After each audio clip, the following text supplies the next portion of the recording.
Okay. Good morning, everybody. A favorite thing, this is the day the Lord has made. Thank you all for coming. It's a beautiful day, and we are going to be celebrating and welcoming our 51st year as Kansas L.E.A.F. So, thank you all for being here. I am going to introduce Pastor Brad to start the program out.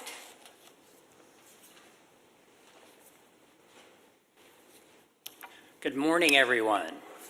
I'd like to welcome all of you today. So my name is Brad Wheeler. I'm the lead pastor here at Topeka First United Methodist Church. And as we think today about hope through faith, there is a scripture that comes to mind for me. It's in Paul's letter to the Romans, chapter 5, where he says this: "Therefore, since we have been justified through faith, we have peace with God through our Lord Jesus Christ, through whom we have gained access by faith into this grace in which we now stand. And we boast in the hope of the glory of God. Not only so, but we also glory in our sufferings, because we know that suffering produces perseverance, perseverance, character, and character, hope. And hope does not put us to shame, because God's love has been poured out into our hearts through the Holy Spirit, who has been given to us." So as we gather together, I'm always interested in this scripture because, well, I don't always boast in my sufferings. And I'm guessing a lot of you don't as well. And yet, as we go through life, life is full of its ups and its downs, full of its moments of joy and moments that, there's a little bit of suffering. But in those moments, that's where we find our faith. And our faith produces, what Paul says here, produces hope.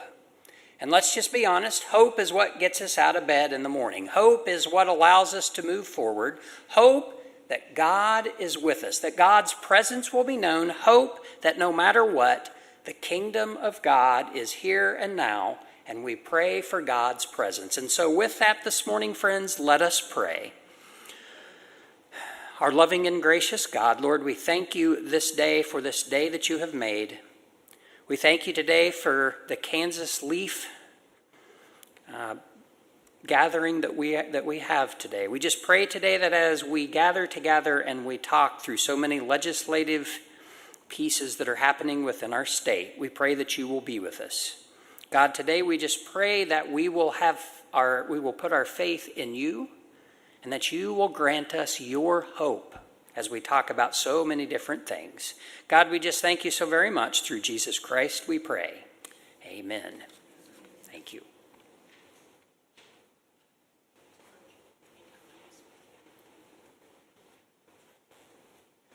Good morning. Welcome to Topeka First United Methodist Church. I just have a few housekeeping announcements to make. First of all, we've got quite a few of our United Women in Faith members here, and they have our church name tags on, plus the sunflower. So look for them if you have any questions. They can tell you where to go and which direction to go and everything. A little bit of information you'll need. There is a restroom in this hallway right here. There are two just inside the door when you come in. You would go to your left. They're just right around the corner there. There are three in the upper hallway here, and then there are restrooms downstairs near the fellowship hall where we're going to have lunch. Don't be afraid to ask questions. We're here to help you, and it's wonderful to have you here. Thank you. Thank you, Marge.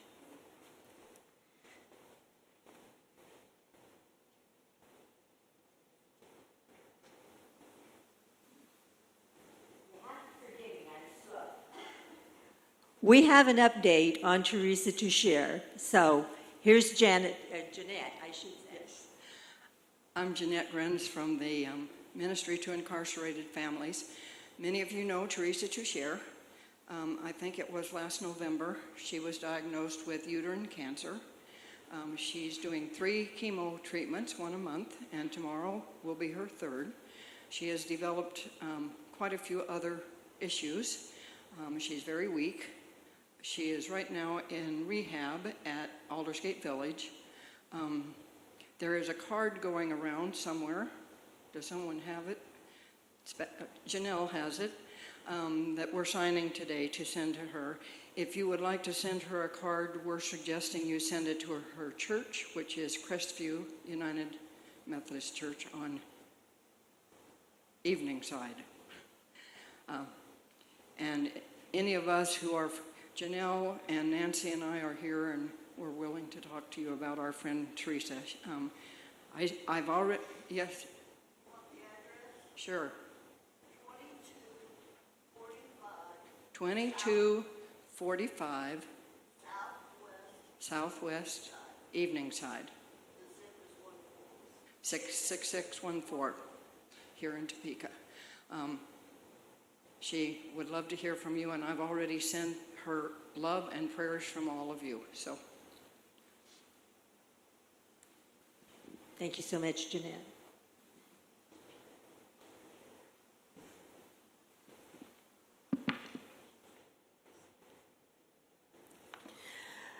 Okay, as usual, just a few housekeeping chores before we get too far into this thing. I keep dropping my notes.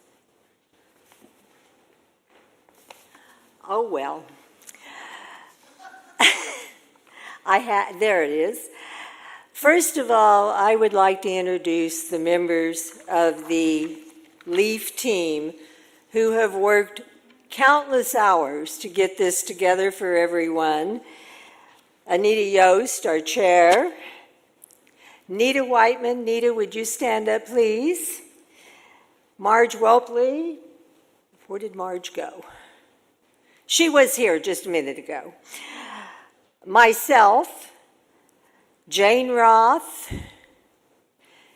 She's over here. Catherine Harrison.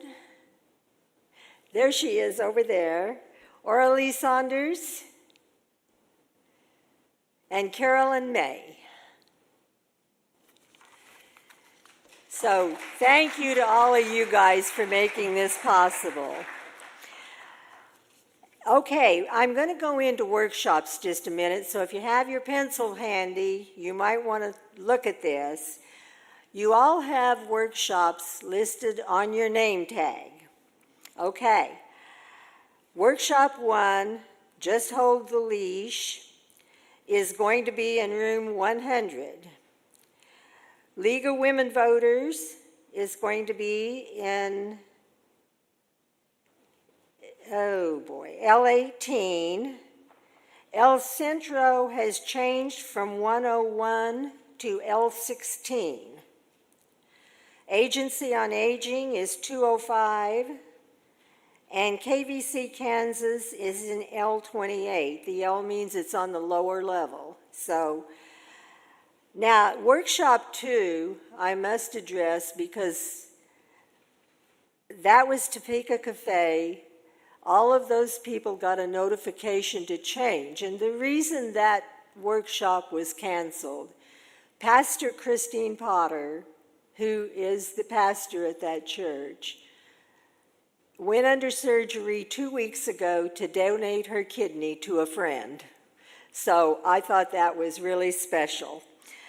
You know, that's a really good reason to cancel a workshop. So we all keep her in our prayers. Now, workshops 4 and 6 are going to be held only at the 1:15 time slot. So if you're thinking of making any switches, be sure you keep in mind those 2 are going to be held only at 1:15. Workshop 3 is only going to be held at 2:15. So workshops 1 and 5 are being held at both time levels. The reason we did that was because of the low number of registrations. We didn't think it was fair to ask people to come and put on 2 hours of their day if they didn't have a lot of people there to talk to. So we kind of just did an administrative error change there. Okay, another thing is we have 17 hopeful people coming from the House of Representatives. Hopefully we have 4 senators coming. We only have a few people who are representing those particular districts. So what I'm going to ask all of you to do is, as you go down to lunch, just see a table where a representative is sitting and go over and say, I would like to join you and talk. Because we don't want any of them sitting at a table without anybody to talk to. So, like I say, just kind of fill in, and it doesn't matter if you're from their district or not. Just introduce yourself and tell them welcome. So that's that part. Okay, the other thing is the survey that you have in your packet. Please do fill that out and leave it on the table out front, because that's how we know whether or not we've done a good job and whether we need to improve, how we need to improve for the coming years. Without it, we just have to go fly by the seat of our pants. So that's kind of hard to do sometimes. I had a note here that if you don't get it filled out while you're here, you can send it to me by email, and I will be glad to use it.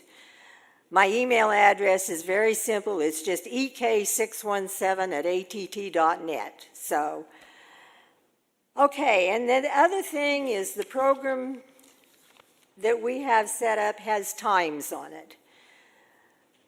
Program times are good things to have, but they aren't concrete.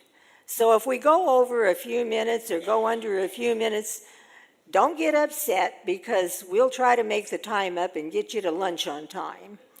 So that's all I have to say. So if we could have our 3 panelists come up. Is Dr. New here?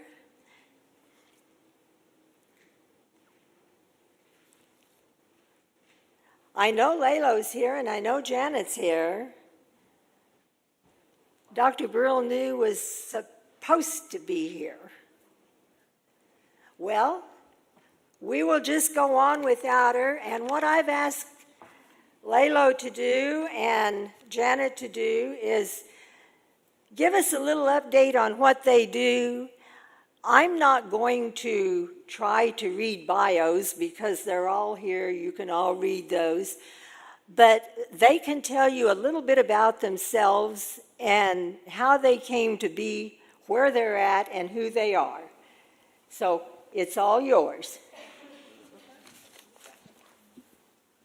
All right, well, thank you everyone for being here and for inviting me to be here. My name is Lalo Munoz. I'm Executive Director of El Centro. We are a Catholic social service organization that works supporting immigrants.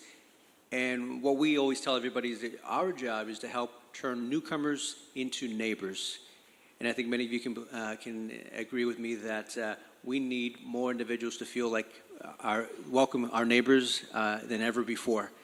I've been at El Centro for 16, going on 17 years, and I came to El Centro primarily because of an individual who was very important to me. His name was Pedro Cerca.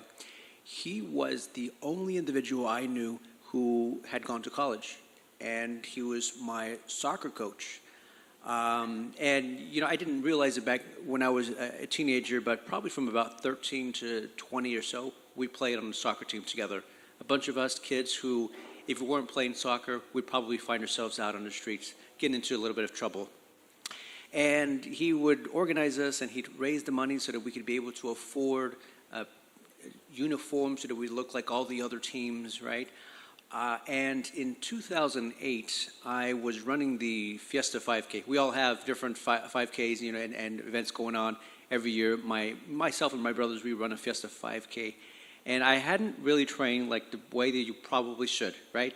I woke up, I'd run a couple times before that event, and as I was running, I was pretty dead tired. It was pretty embarrassing. I was getting passed by little kids, and it was not my best race. But as I was 1 mile left to be able to finish that race, Pedro Cerca said, "Come on," he'd call me Junior. "Come on, Junior, you can do it, right?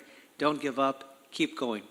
It's the same message he had given me as a young adult, that as an adolescent, and I didn't know it at the time, but that was the last time I was going to see him, because at 45 years old he passed away from cancer, and that was in 2008. And after the funeral, I went to El Centro, and I really didn't know much about it. And I asked, what is it that you do here? Well, we work with immigrant families. And he said, well, whatever it is that you do, it must have been a good reason. It must have been a purpose there.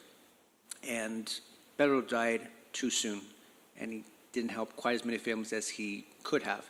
And so I made a decision to, my way of giving back what he poured into me, was to continue to try to help families who he might have touched their lives. And so for 16 years, I've been at El Centro now as the executive director, helping families that I'd like to think Pedro is touching through me, right? Through the work that he poured into me, I'm giving it back to families. And so at El Centro, we work making sure that every individual feels a sense of dignity, feels a sense of welcome, and it couldn't come at a more important time. Through our programs, and I'll speak about this later on if you attend my 1:15 speech, we provide family-based immigration services. And so through the Department of Justice, it allows us to be able to practice family-based immigration law with the caveat that we help individuals who are low and middle income families, individuals who have a very hard time at affording an attorney. And anyone who needs help in the area of immigration law can very easily find themselves having to come up with at least $5,000 to upwards of $10,000. And that's a big amount of money to be able to come up with for anybody, in particular for immigrant families who are struggling and often month to month are trying to sort of make ends meet.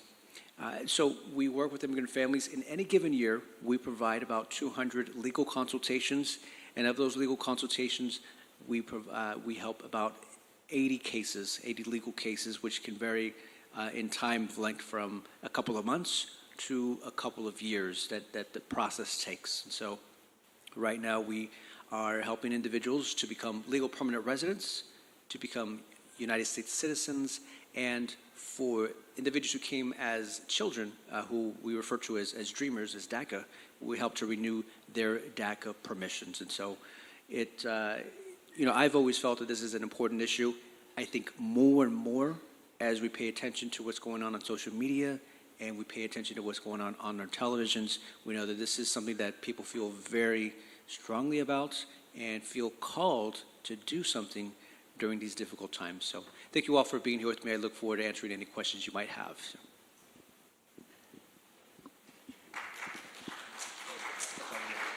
Okay, all right.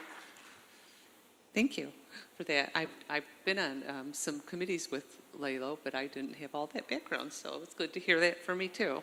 My name is Janet Stanek. I currently serve, going into my 5th year, as the Secretary of the Kansas Department of Health and Environment.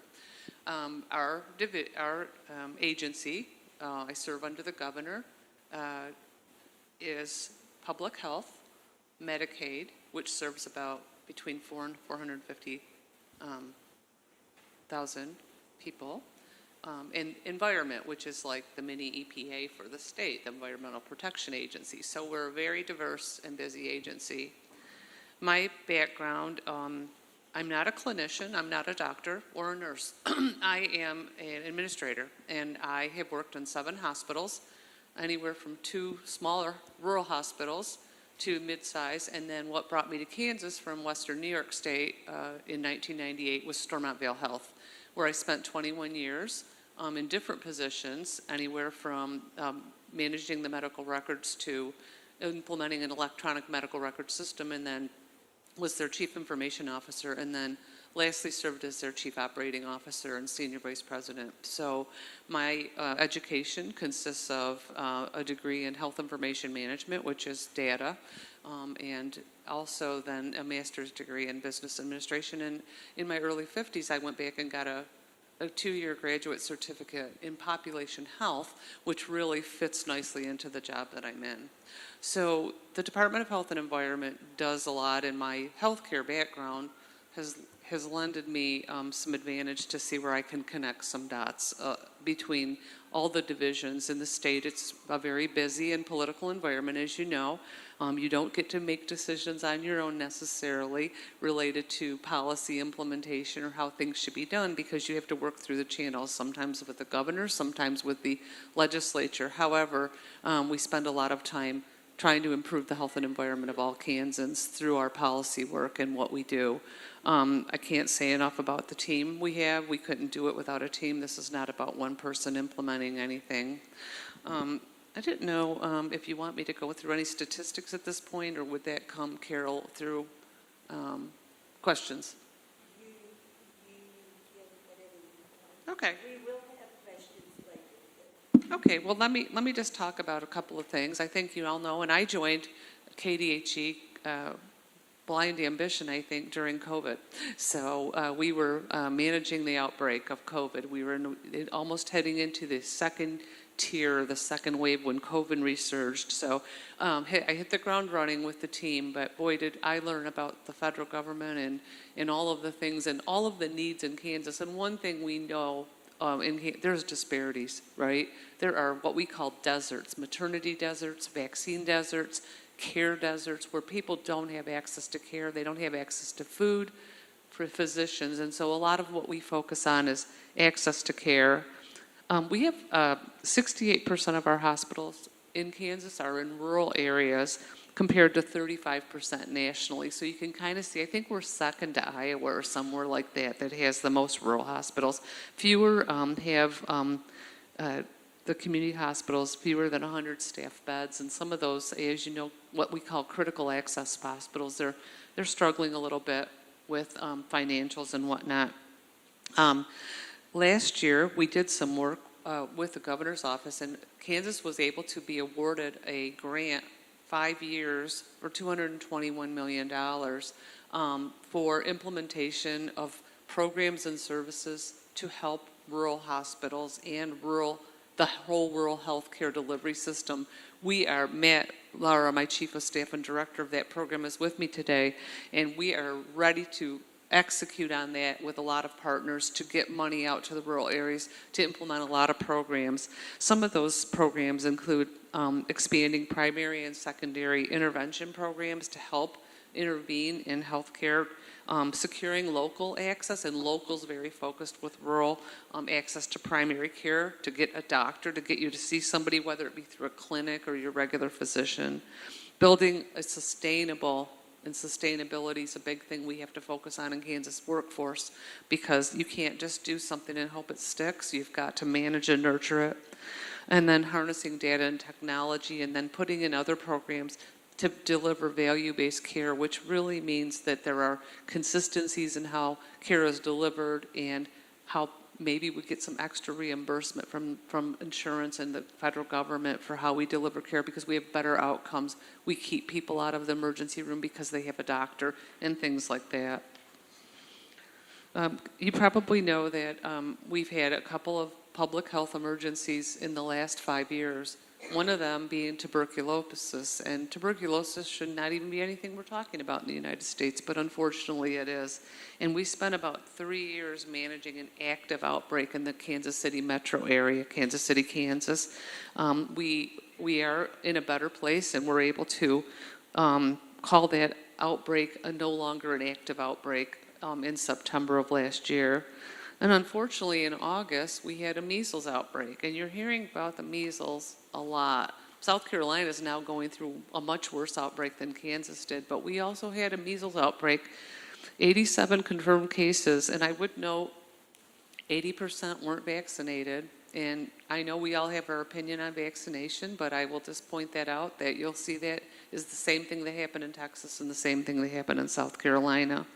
So we do have vaccination rates that are pretty good. The vaccination rates and the vaccination schedules for schools are determined by each school district. So there are some interesting tidbits about Kansas, but the required vaccinations for kindergartners in 2024 and 25 was about 87% compared to 92% nationally. So we have some work to do. We did increase that slightly from the previous year, but a lot of work we spend. We have different what we call divisions and bureaus in Kansas. So we do health promotion in our department. I've talked about the Medicaid and the importance of that Medicaid program, that safety net program. We do disease outbreak. We have disease intervention specialists. We have a whole army of epidemiologists that track data and so forth. So lots of good work going on in Kansas. Right now, according to Americans' Health Rankings, we just got this information. Kansas is ranked number 27 in the country. Some of our strengths are low prevalence of non-medical drug abuse, high volunteerism rate, and low income inequality. However, the challenge we have from a health perspective is high prevalence of obesity, high prevalence of cigarette smoking, and a very low number of mental health providers to help address the health, the behavioral health, mental health crisis that this country faces right now. So I'll stop there and say that I'm committed after 42 years of continuing to help Kansans improve their health, and I have, again, a great team to do that, but we need to hear from people like you to know what else is missing, because as we know, health isn't always about medicine. It's about needs that people have, social needs like food, transportation, jobs, and just, basic needs that some of us take for granted. I'll stop there. Thank you.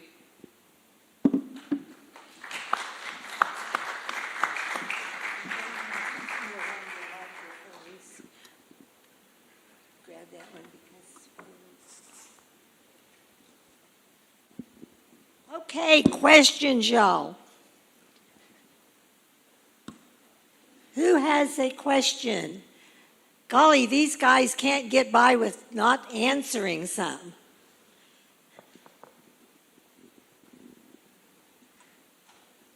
I'm Teresa Stambaugh in Barrington, Kansas.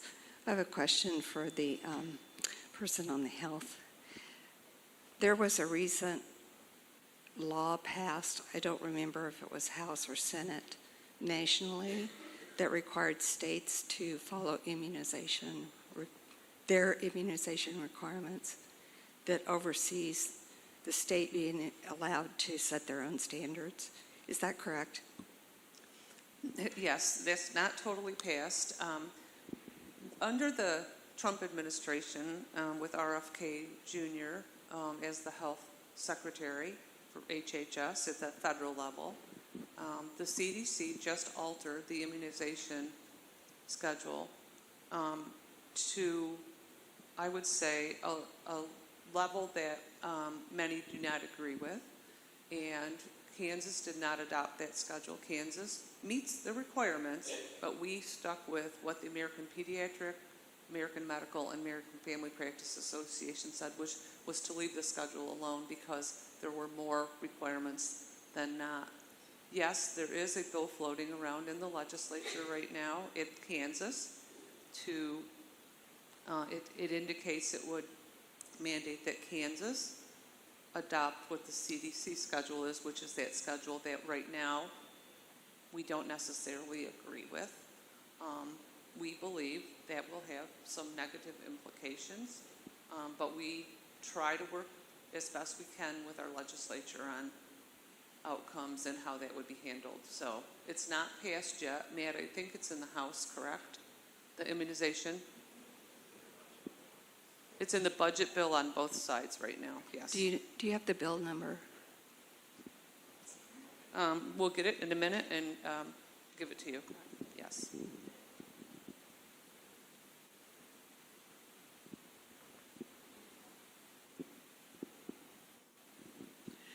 After watching the hospital in Independence, Kansas shut down about a decade or so ago, I'm very concerned about the rural hospitals, and I was pleased to see the statistics there. But what do you think is the future for rural hospitals?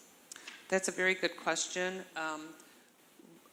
I would say this grant that we got, unfortunately, the grant is a result of the federal government cutting a bunch of Medicaid money out, so it's a quid kind of for that. However, transforming the healthcare delivery system in rural areas, it's not just about hospitals, but hospitals obviously are greatly impacted. There are a number of them on the brink of financial ruin, and everybody in their community wants their own hospital. We get that as a nation, right?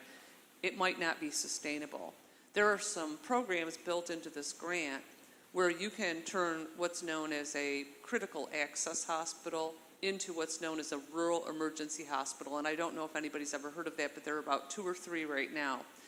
What does that mean to the layman? It means that you become more of an urgent stop point for emergency care and then transfer on.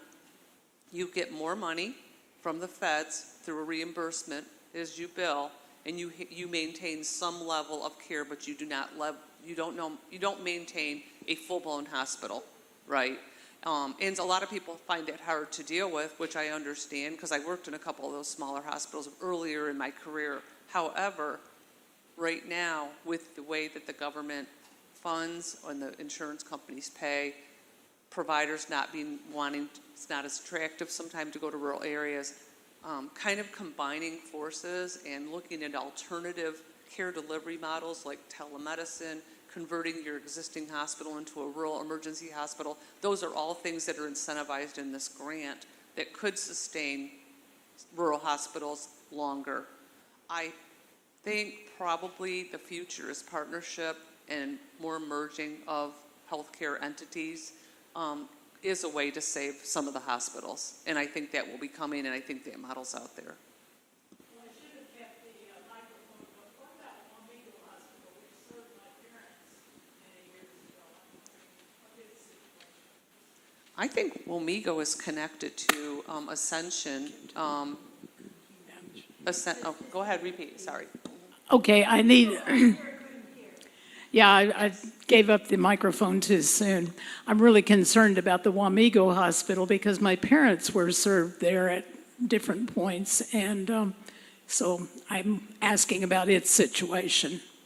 Wamego, to my knowledge, it's an example of a facility that connected to a larger facility, and so I believe they are somehow connected to Ascension via Christie, who owns the hospital in Manhattan.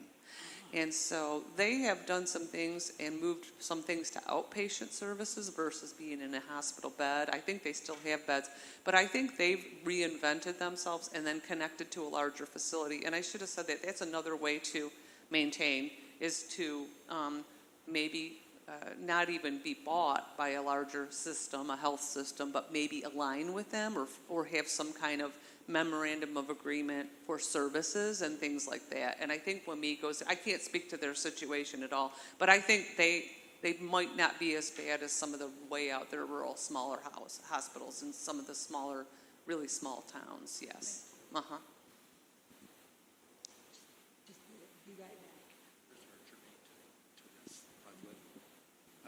If the previous questions are germane to this conversation, I'll yield.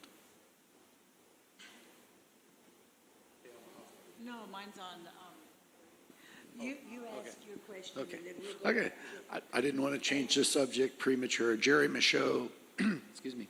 I work for an organization out in Northwest Kansas that serves people with intellectual and developmental disabilities. I'm curious about the rural health grant. If there's room in that grant for nursing support. It's an area of healthcare that intersects with our intellectual and developmental disability folks. It may not fit in that grant, but I didn't know if there was any room. We struggle to find nurses and to pay a prevailing wage for nursing supports, which actually help people stay out of the emergency rooms, et cetera. Didn't know if there's room in that grant for those types of things.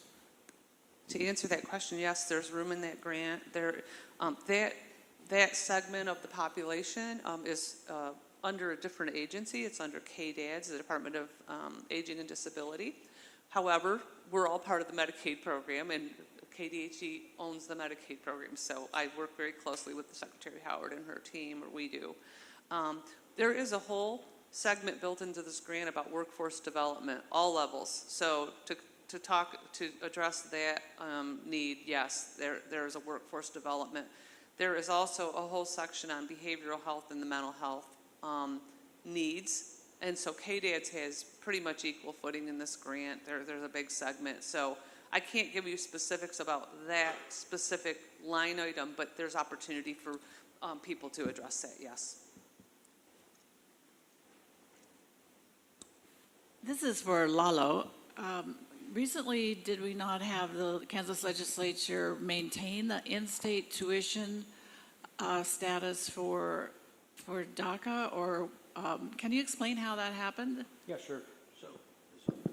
So in 2004, I believe, Kansas was one of a limited number, maybe 11, 12, 13 states that passed a law that says that if a young person went to school, graduated here from high school in Kansas, that we're going to make sure that you can attend college or university locally at the in-state tuition rates, right? You grew up here. You're a Kansan in every way except for a document, and that we're going to invest in you, given the fact that we've already invested in you. We should probably encourage them to continue their schooling.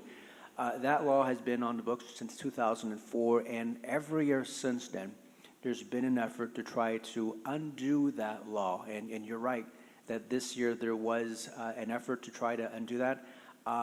Thankfully, that was thwarted. And I think because it's been on the books for 22 years, that it speaks to the values of Kansans, right?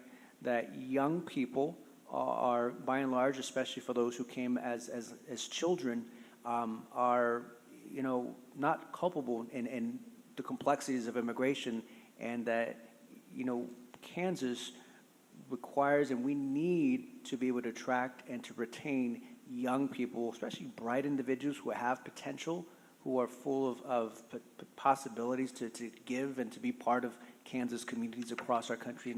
And I think you're right that in-state tuition every year is something that I always make sure and keep an eye on. And very recently it was in committees. It was added as an amendment. I believe that amendment was taken off in order to make sure that in-state tuition stays as it's been for a number of decades now. You're right. Is there a particular organization or group that is lobbying to maintain the in-state tuition level? Who's the hero or the champion here that's there are working? a lot of organizations that sort of are working to try to make sure that stays the way it's been for a long time. One is El Centro out of Kansas City. So there are our younger brother and sister organization in Kansas City, as well as an organization called the Latino Network, and Loud Light as well. I think some of you might be familiar with Loud Light. Those are three organizations that have done a lot of work behind the scenes and also publicly to make sure that individuals know that this is a law that invests in young people. And we know, Kansans, with the brain drain we have of young people moving elsewhere, that anything we can do to invest in young people, make sure they're more educated, and that they plant roots here in our community is a bonus and a positive for us. So yeah, definitely keep an eye. Not until signing die when the legislature is over, should anyone be sort of feel safe that this law is safe. And so we should certainly, if you jump online, connect with those organizations. They all have newsletters. I know I get them every week, and so and they'll let you know if there's any other potential opportunities for this bill that we might lose that here as a means of investments here in Kansas. So.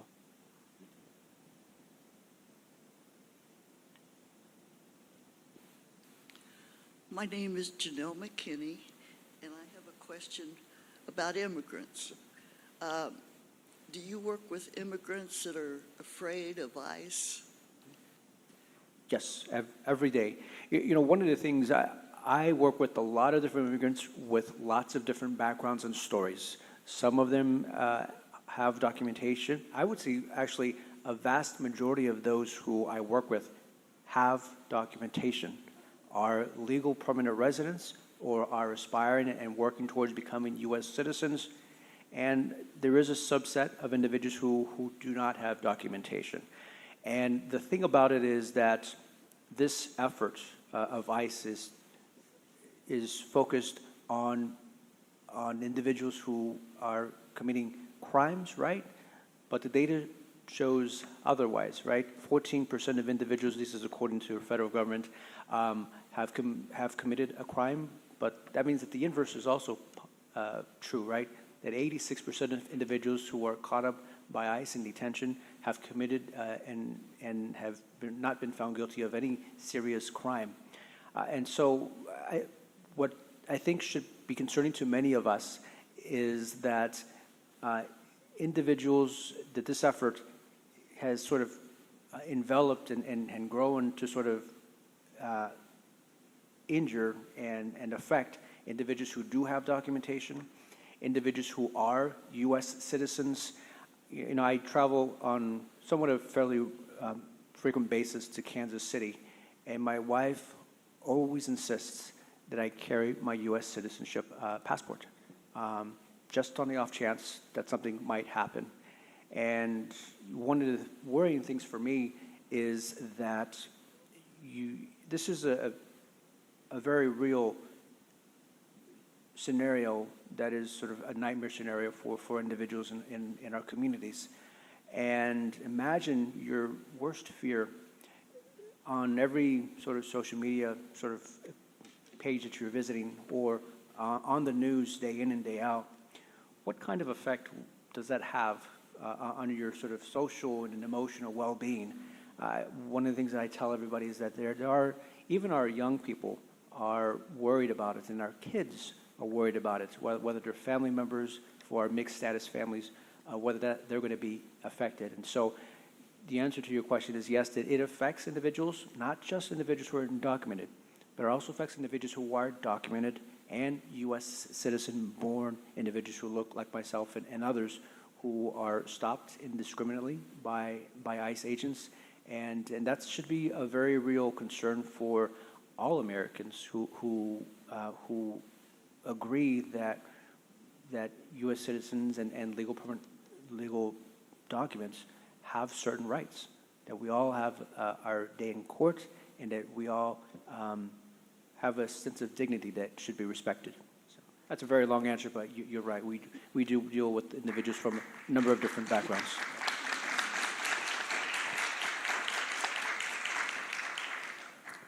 I heard on the radio this morning that they're so scared that they're giving up their animals to the Humane Society. Have you heard anything about that? No, I've not heard anything about that. I do know it is on the minds and the hearts of a lot of individuals, like I said, both documented and undocumented. And that's the big fear, I think. And we've seen recently in news reports in the last month or so that U.S. citizens who look very much like yourselves, who have been on the receiving end of enforcement efforts. And so it is affecting lots of individuals, not just those who it's focused at, undocumented, who are perpetrators of violent crimes, but lots of individuals. And so it's a very worrying thing. I've not heard anything about giving up pets. Are most of your clients bilingual? A fair number of them are bilingual, yeah. One of the requirements to apply for U.S. citizenship is to pass a citizenship exam, as well as a speaking, writing, reading exam. And so many of individuals who we help work with are aspiring to become U.S. citizens. Language is an important part of that. And so, yeah, I would say they are. Thank you. Else. This is kind of a follow-up for Lalo. I go to Grace United Methodist Church in Olathe, and we have an outreach center that works primarily with immigrants. And ICE was in Olathe last week, and a number of volunteers went to just be a presence, and the parents were told to, we have a Boys and Girls Club that meets there, and the parents were told to stay in their cars, and volunteers and staff walked the kids to the cars. And our pastors both went down there. And I'm just wondering if you have a support group like that, so that if ICE is around, you have people that come and support you. Yes, there is a number of different organizations and groups. The principal one that I know of is a group that's called Topeka Unidos, which Unidos is Spanish for United, right? Topeka United. And this group has a coalition of individuals who are working to do three things. One is work to defend immigrant families, and so that means being out on the lookout and watch for activity in our area. Also support individuals, so for families who are impacted by enforcement by the federal government, to support and walk alongside those individuals. And three is to promote, to help sort of promote that Topeka and lots of other communities in Kansas are the product and the beneficiaries of immigrants, both recent and past, right? German and Russian and Mexican, and you name those groups, many Swedish, right? Sweden. Lots of Kansas families have come from other places and set roots here in Kansas. And so I think you make a great point. Thanks for your question. A lot of parents have made arrangements so that if kids come home from school and the parents are gone, they have a place to go. So I know that's an important thing too. It is, yeah.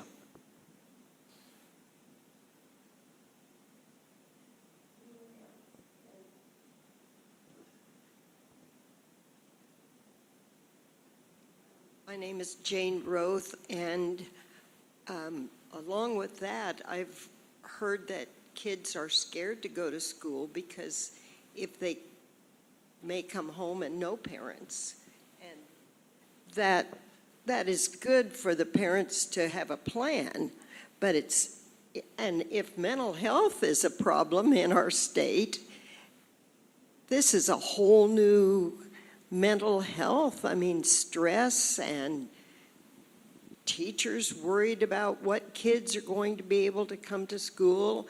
My granddaughter's 14, and she's worried whether ICE is going to be coming through their school. I mean, she's a white kid, but she has friends. I mean, the whole thing is a mess. And why don't you tell them about the young woman who the family is self-deporting? I mean, that's a sad story. Well, the only thing that I'll say about that is that many individuals want to avail themselves of the legal process and try any way to come legally and to follow the law. And some individuals are in a tough place and feel like the only option is to head back. And despite that, the fact that they might potentially qualify to apply for asylum and to have their case heard of their particular story, their credible fears of going back to their home country. And some individuals, given the situation and the risk of being detained for an unknown amount of time in situations that we all hear are pretty unimaginable but very real, that some individuals are taking, a few select individuals are taking the option to head back. And that's obviously makes me sad, and obviously we're there to support them along their journey, however, wherever that may take them. So.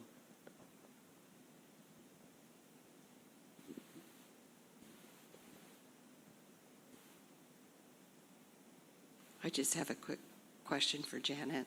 How many rural hospitals closed in 2025? I don't think any closed in '25. We had recently one hospital closed, but it was not a rural hospital. It was a for-profit hospital, an individual investor-owned kind of hospital.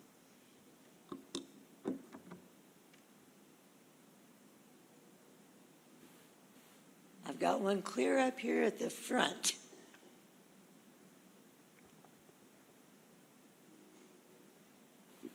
Yes, we have identified the problems. In both cases, we stand around and wring our hands and wonder what we can do. What I would like to know, if you have any ideas, what do we do? Where do we start? How do we help? What can we as an organization of Christian women and men do to start getting the ball rolling, to do something positive besides just saying, oh, well, that's a shame. I mean, we can give money, but that doesn't help much. We need to start forming some sort of help, substantial help.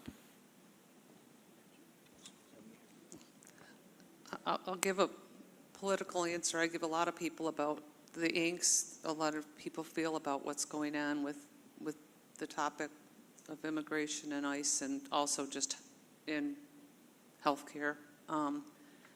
Know your candidates and vote.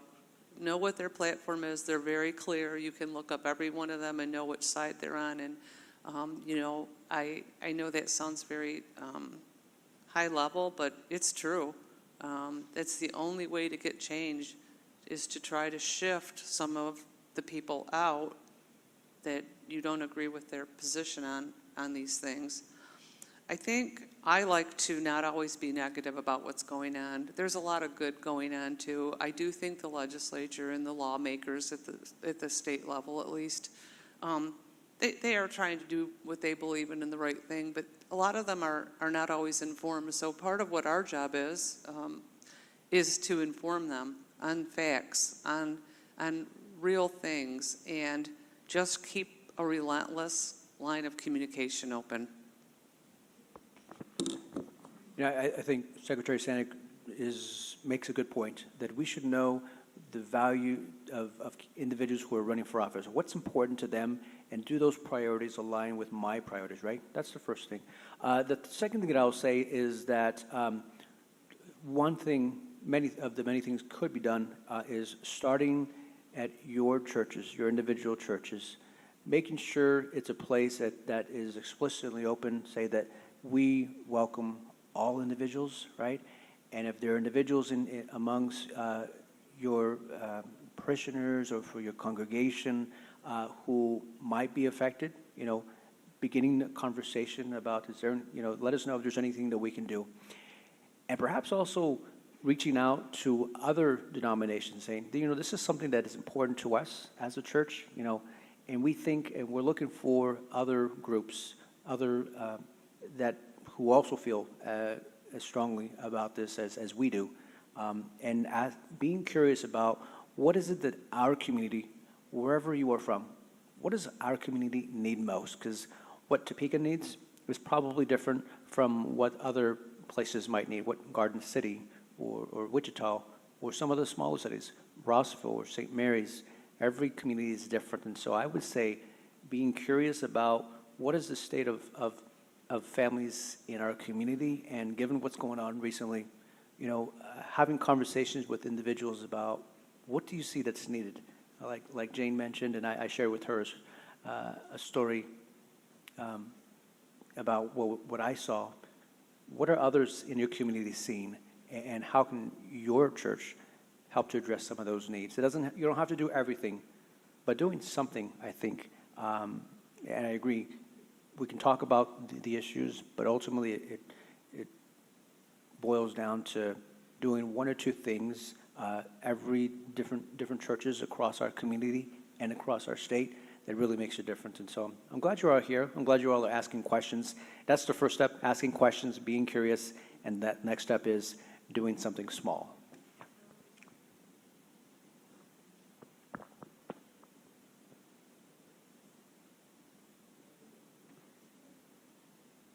Hi, my name is Kathy Widener. I'm from Barrington.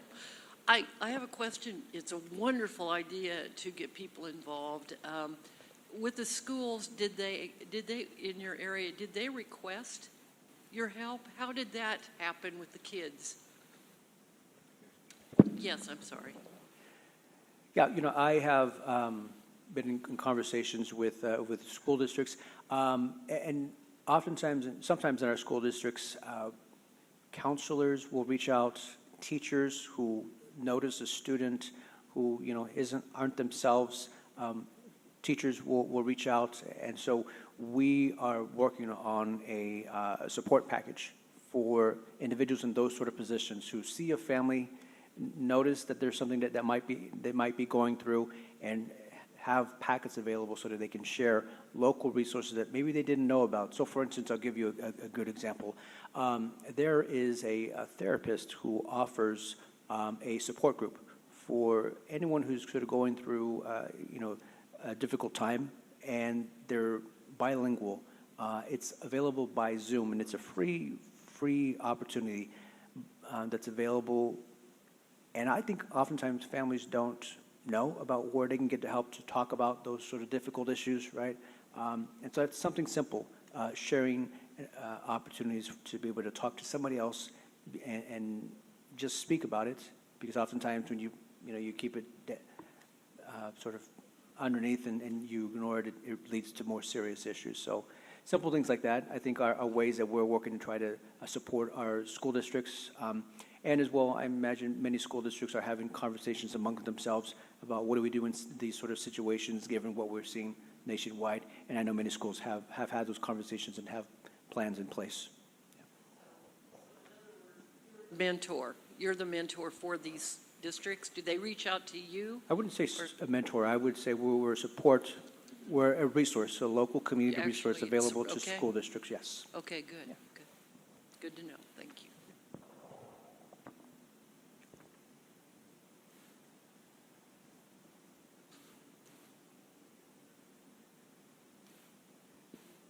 Good morning. I'm Julie Govert-Walter, and I'm just pleased to be here.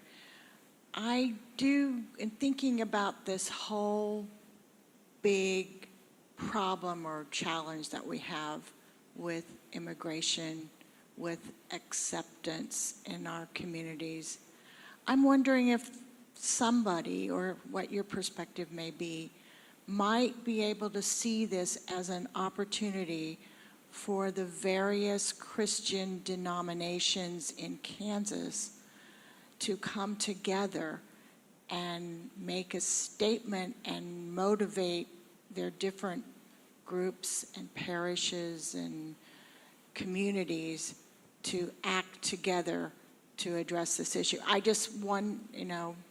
There's a lot of good Christian people here in Kansas, but how might we use this as an opportunity to do action together on this topic? Yeah, I know that certain denominations have come out with certain statements, but I think the idea of this challenge, which certainly is a moral challenge, it is a justice challenge.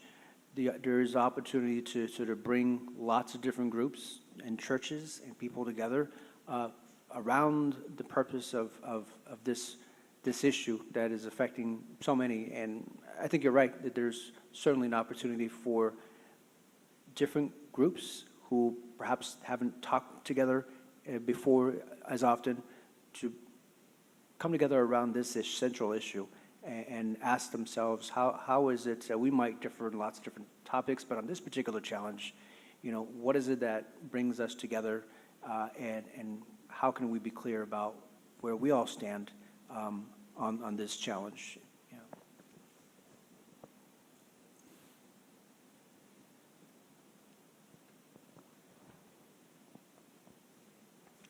So I'm Ann Gahn, and I'm serving as the interim Mercy and Justice Coordinator for the Great Plains Conference on the conference staff. And so I just kind of want to respond to that question.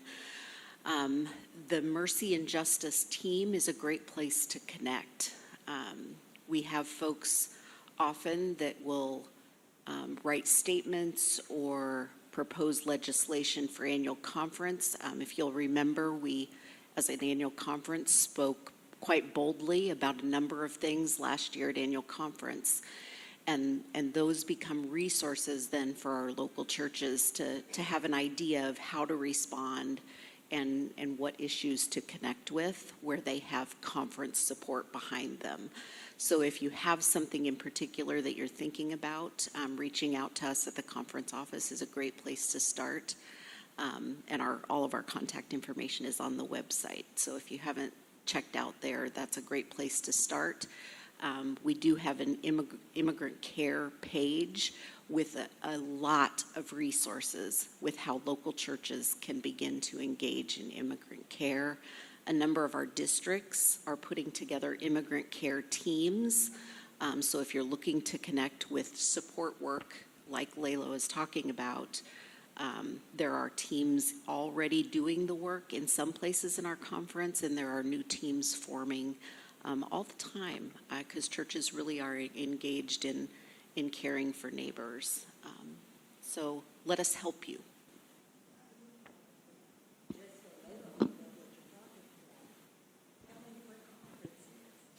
So the Great Plains Conference consists of the states of Kansas and Nebraska all together. And so we look at work and issues. I sat at a similar event on Saturday, legislative briefing event in Lincoln, Nebraska. And so, part of what we're listening for is what's happening at the legislative level, and how can we as a Mercy and Justice team, how can our Creation Justice team, how can our Committee on Native American Ministries, how can we empower those folks to be not just a voice for the conference team, but how do we then resource local churches to find their way to advocacy and justice?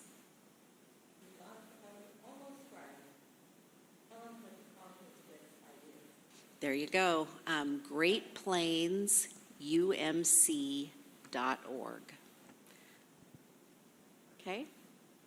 I just keep the words in your mouth. I can always use the help.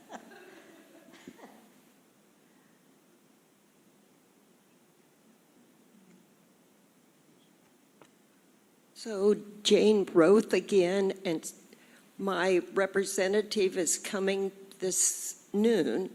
And one thing I really want to talk to him about is health care, because he knows this person and I know this person.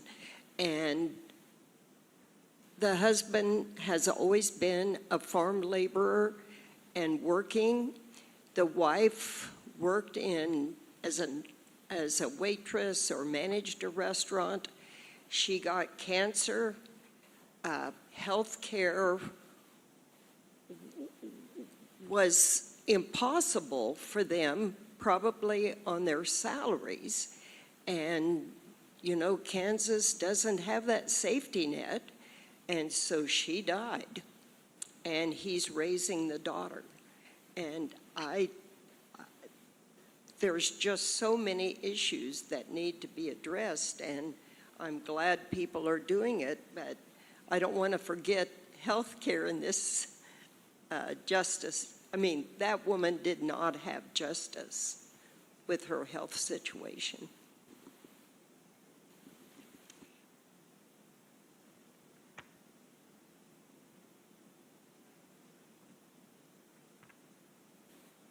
Well, it looks like we have all of the questions run out, I think. Thank you two so much for coming and spending your time with us.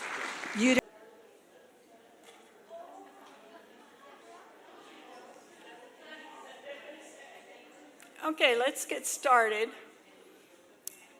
Our keynote speaker today is Jonathan Sublette from Cent, here in the southeast area of Topeka. And, well, gee, all I can say is I sure hope your socks are on tight, because he's going to blow them off.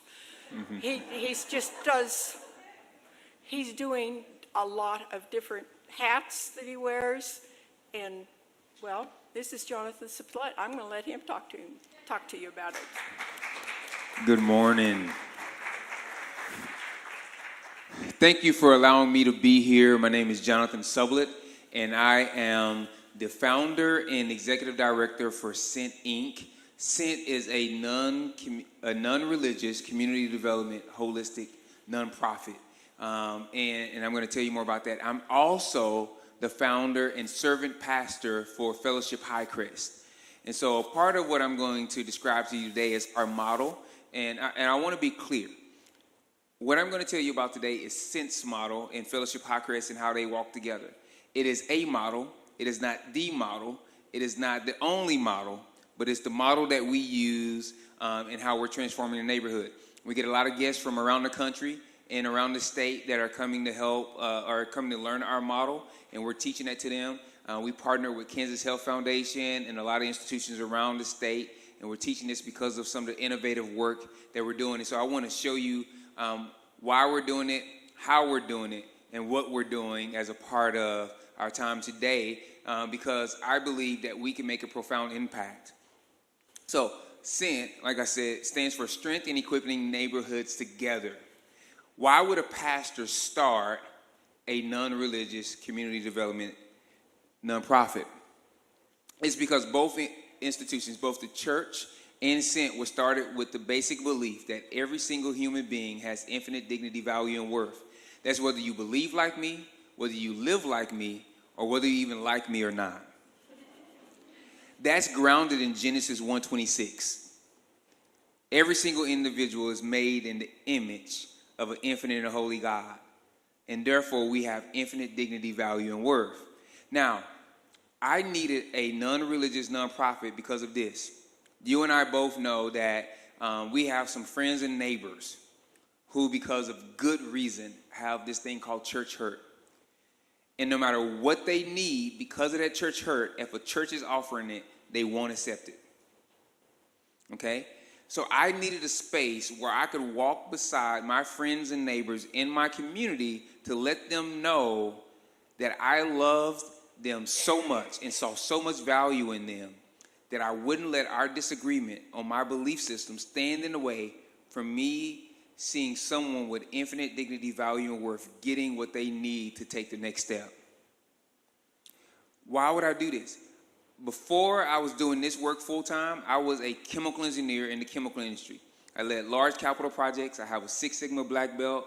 I have a Six Sigma green belt, project leader certification. In every chemical plant I worked in around the world, I led people to Christ. I even got to lead Bible studies at work. I would give out Bibles, share the gospel as I traveled around the world. My business card never had Christian on it. My business card had chemical engineer or project manager on it. And I was still able to do what God had placed me in those situations to do. One of the first things I want to get across to you is sometimes the church stands in its own way because they feel like they have to put their name on everything. If we do what God has placed us to do, where he has placed us, then God will get the credit and we would have served our purpose. So, when we begin this conversation, we always talk about, we feel like there's 4 felt needs within a community, all right? And they all have their place. And this is where we start at. The first one is charity. People dump on charity all the time, but charity has a valid place. If my house burns down, I don't need resume writing skills or apprenticeship programs. I need underwear, I need socks, I need food vouchers, I need hotel vouchers. And if you stand on my lawn with me as my house burns down and tell me to come in tomorrow to get resume writing help, I'm probably going to punch you in the face. Right? The next one goes individual development. So here's where you hear the old adage, if you give a man a fish, he eats for a day, but if you teach him how to fish, he eats for a lifetime.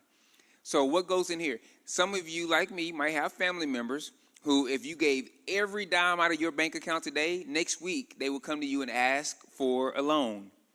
They don't need charity. They need individual development. They need financing classes and budgeting classes. They need to maybe some credential stacking to get better jobs, to earn more money, to be able to live within their means, right? So the first question we ask when a need comes into our neighborhood is this: is this a relief need or a development need? If you answer a relief need with a development answer, that is cold and heartless. If you answer a development need with a relief solution, that is toxic. And sadly, there are too many faithful Christians doing toxic work in their neighborhoods. They're not doing any development work. Here's the deal. Many of our churches have pantries. But here's the deal. We feel good because we have given out food in the pantry. What would be better and reflect the infinite dignity, value, and worth that a person has is figuring out a way to work with them where they no longer need your pantry. But most churches won't do that because they feel good giving out food. So they won't do the hard upstream work of putting in things that end the dependability of the person on them because it makes them feel good. So they're centering the story on them rather than centering the story on the person that they're supposed to be walking beside. I know that's hard to hear. So as a part of that, right, we keep going. Justice work. I can tell you, I'm the type of person where look, they had to drag me. I've been in Topeka now for 8 years. They had to drag me to the State House. It was a grant I was on. They said, we need you to go to the State House. And I said, no, I'm good. Thank you. They said, no, we need you to go to the State House. My kids have been to the State House. I know I live in the city, but I didn't want anything to do with politics. I didn't want anything to do with justice work. But here's how it comes in from another side. Justice work is not simply going to the State House and protesting and different things of that nature. Here's how it looks in real life. In the Highcrest neighborhood, has an ADI score of 98 and 99. What is ADI? ADI stands for Area Deprivation Index. It is a nationally researched and supported tool and measure for which they use to measure how under-resourced the neighborhood is. Okay? And so what that measures is when it says that the scale on the national level goes from 0 to 100, with Highcrest having half of it be a 98 and half of it being a 99, that means that there's only 1% of neighborhoods in all of America that are more under-resourced than the Highcrest neighborhood. Here's what I want to ask you. Many of you are probably, in your congregations, are sending money to a foreign mission. I do the same. My question is, how many of you are supporting a local organization like Sent that is doing groundwork on a monthly basis to help fill the same needs that you're sending money overseas for? Here's why, this is an important question. We like to gather in rooms like this, and people like to ask me to come present, but then when I ask them to support the work that we're doing, it stops at me coming and give a presentation and giving out bags of handouts. And they can't support it because it's not their thing and it's not a right name on it. But we will send money overseas for that same work. There's research out there. If you go get a free copy of the book, Leading Health, almost all of the urban neighborhoods in Topeka and Wichita have an ADI score of over 90. That's an indictment on the church. We're supposed to be salt and light in our neighborhoods. And if our neighborhoods are not changing and transforming, that is an indictment on us. We can't blame the government. We can't blame the politician. We have to be looking at our own selves and saying, why am I not being salt and light, and why is my neighborhood not changing if God has placed me and my church there? There had to be a purpose more than singing hymns on Sunday morning. So how are we going to invest? How do we give back? One of the things is, in the Highcrest neighborhood, there's only one bus stop on the west side of the neighborhood. It runs once an hour. I know people will say stuff like, man, people need to get jobs, different things of that nature. It starts at 8, ends at 6. All right? The bus stops running at 37th Street. Most of the new jobs coming into town are out south further than 37th Street. All right, on top of that, if I start at Reese's or at Mars or any of those brand new, what shift are they going to put me on? What time does the bus stop running? You see how that's a problem? Topeka has no 24-hour child care. When I got here, I have 3 kids that I fostered to adopt. When I got here, we spent more every month on child care than we spent on our monthly mortgage.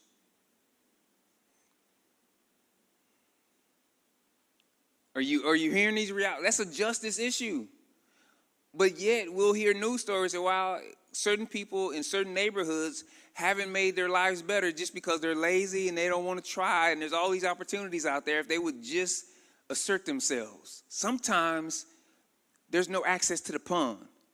And then if you give access to the pond, we get to community development. Community development is not about me coming in, achieving my hopes and dreams and wishes. It's about me using my relationships, my resources, and my platforms to help the people in the neighborhood achieve the hopes and dreams they always had, but some hurdles still too high. At Sin and Fellowship Highcrest, our job is not to erase all the hurdles from a person's life. That's like trying to boil the ocean. Our goal is just to lower it just a little bit, because there's animals in the animal kingdom that could jump twice as high as they stand, but they'll never leave their feet if they can't see that we're going to land. So we want to lower the hurdle just enough where they can take their next jump. That's our goal. How does this come into play?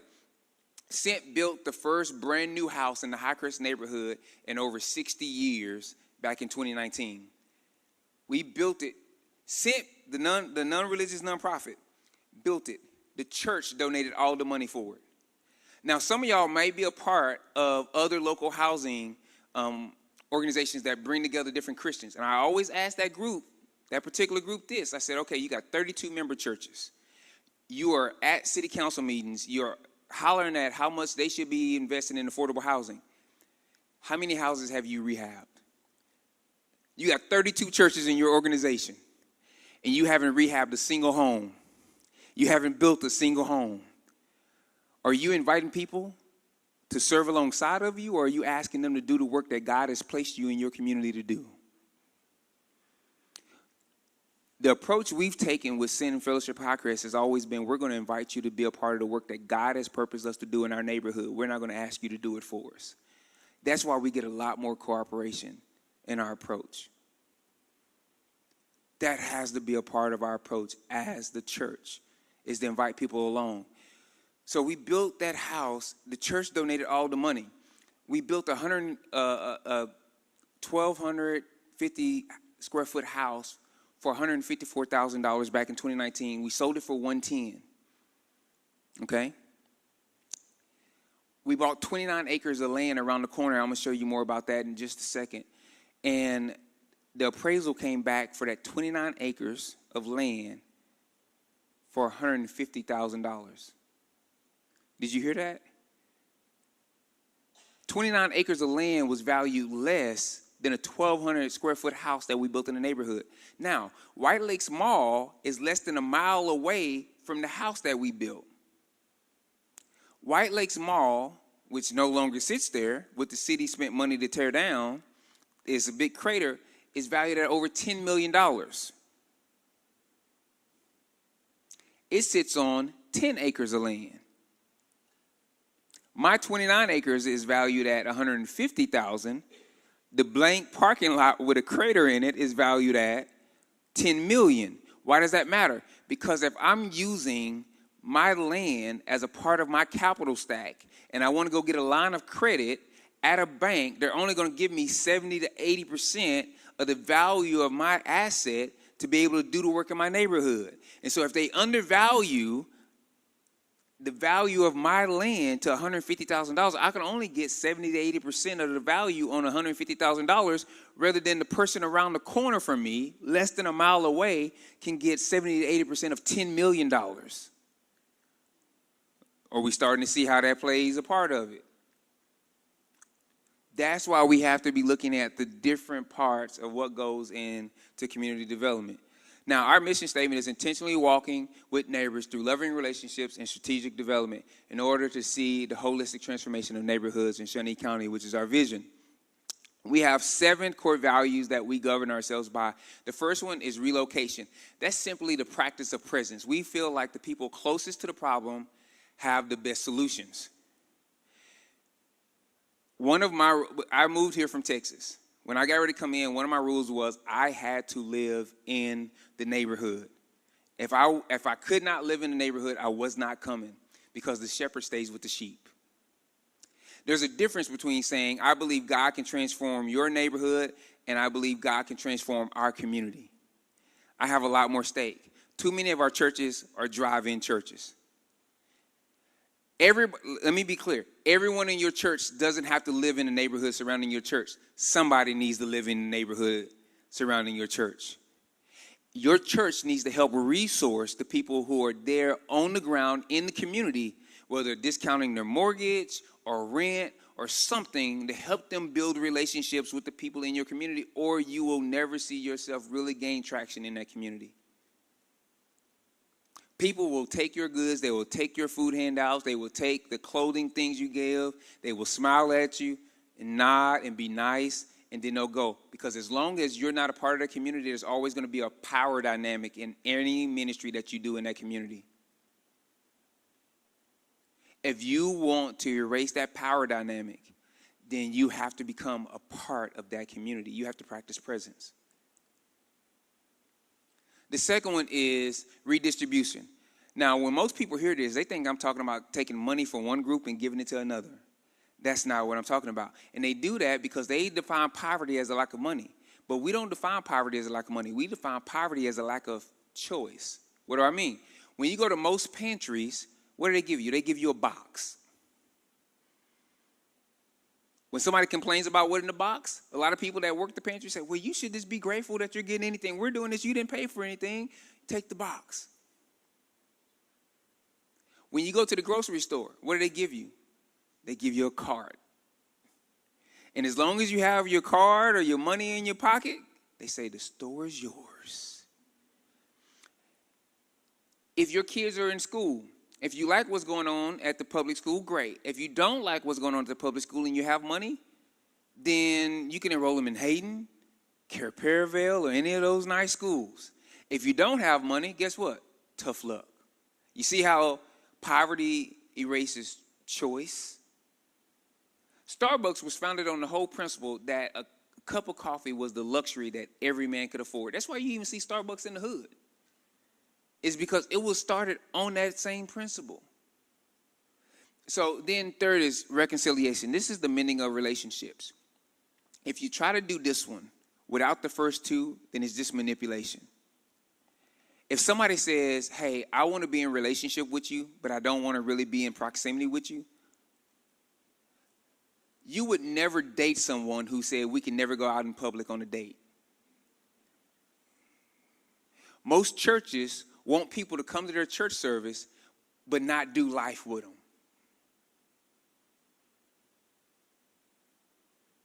The second one, you would never be in a relationship with someone who wouldn't share power in that relationship with you. You would call that abusive, and you would tell the person to get out of it. But most churches want to control how conversation happens, when it happens, the tone that people have to take. You should use these words and not these words.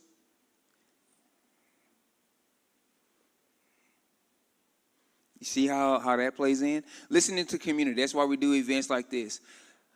Leadership development. Our highest goal is to get the community to say, thank you for coming, but we no longer need you. You can go somewhere else. Holistic approach. This is part of our secret sauce. One, so say I take on a young man, he becomes our apprentice in our housing area. And for 3 years, I'm teaching him everything of how to do the housing stuff. He takes some finances classes. He's starting to build up his savings account. He gets married. They have a young kid. But I've done nothing to the houses in our neighborhood. What's probably going to happen? He's probably going to leave. I just lost 3 years of investment. Right? Okay, say I do something about housing, but I don't do anything about the schools.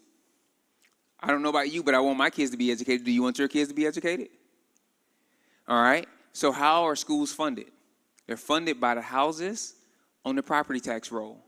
So if I want to improve my schools, I have to do something about the housing in the neighborhood. Okay. You say, well, Jonathan, that's good, fine and dandy, but you really need economic development in a neighborhood. Well, I've been on city councils before. I've been on economic development communities before. You know what? I know that businesses follow rooftops. People generally like to shop close to where they live, and they like to get their ice cream home before it melts. Businesses like to be located close to neighborhoods that they know have expendable income. So if I want economic development, I have to do something about, help me out, y'all, housing. All right, you say, Jonathan, that's good, fine, and dandy, but until you do something about crime, that neighborhood is never going to change. Well, Clemson University did a study that showed a 1% increase in food insecurity leads to a 15% increase in violent crime. While crime has gone up across the city of Topeka, we've seen a 29% reduction in crime in the Highcrest area and a 21% reduction in violent crime over our time. You have to see the holistic model of how it all fits together. That's a part of the sauce. So, and then empowerment. We don't add dignity, value, and worth to anyone's life. We simply inform them of the dignity, value, and worth that they were born with. All right, so here's our theory of change, and it just kind of shows our 5-year guide of how the envelope happens and how all those pieces feed together. I won't spend a long time on it this morning. We have 3 pillars for SENT. The first one is education, cradle to career. I have a master's degree. My wife has a master's degree, but we don't feel like everyone is made to go to college. I'm the only one of my mom's kids that graduated high school. But we believe that everyone has a next step. So we have things in our education pillar that feed alongside of that. A lot of our workforce development and all those different things, our campus connections, all go in that umbrella. Then we have business development and housing, and then community health and wellness, which is the big boy. So when we first started out, let's see here. When we first started out, Highcrest was that dark red square in southeast Topeka. The city of Topeka in 2000 started what they call neighborhood health mapping. Intensive care was always the worst. As of the last one, half of the neighborhood is rated as at risk, and the other half is rated as healthy now. That quickly, just being dedicated in that spot. Back in 2021, the governor asked me and 10 other people to be a part of what they call the Kansas Future Fellows. They pulled us together from around the state to develop solutions for families in Kansas over the next 20 to 25 years, or 75 years. And my whole goal, my premise was I wanted to develop the systems, strategies, and solutions to eliminate all the red from that map. I believe that we can do it over the next 20, 25 years. I believe we can eliminate it and have a real goal. Our sandbox for SENT is a 5-mile radius from Avondale East, but digitally, because of some of the work we do, we feed a lot of the other counties around the state already. So community wellness, I'm gonna start with the big boy. Our whole approach is this. Have any of you, by show of hands, ever seen the show American Pickers? All right, on the show American Pickers, you have these 2 guys and this female who are antiquers. And to find these antiques that they're going to restore, they have to go to what we may lovingly call hoarders' houses.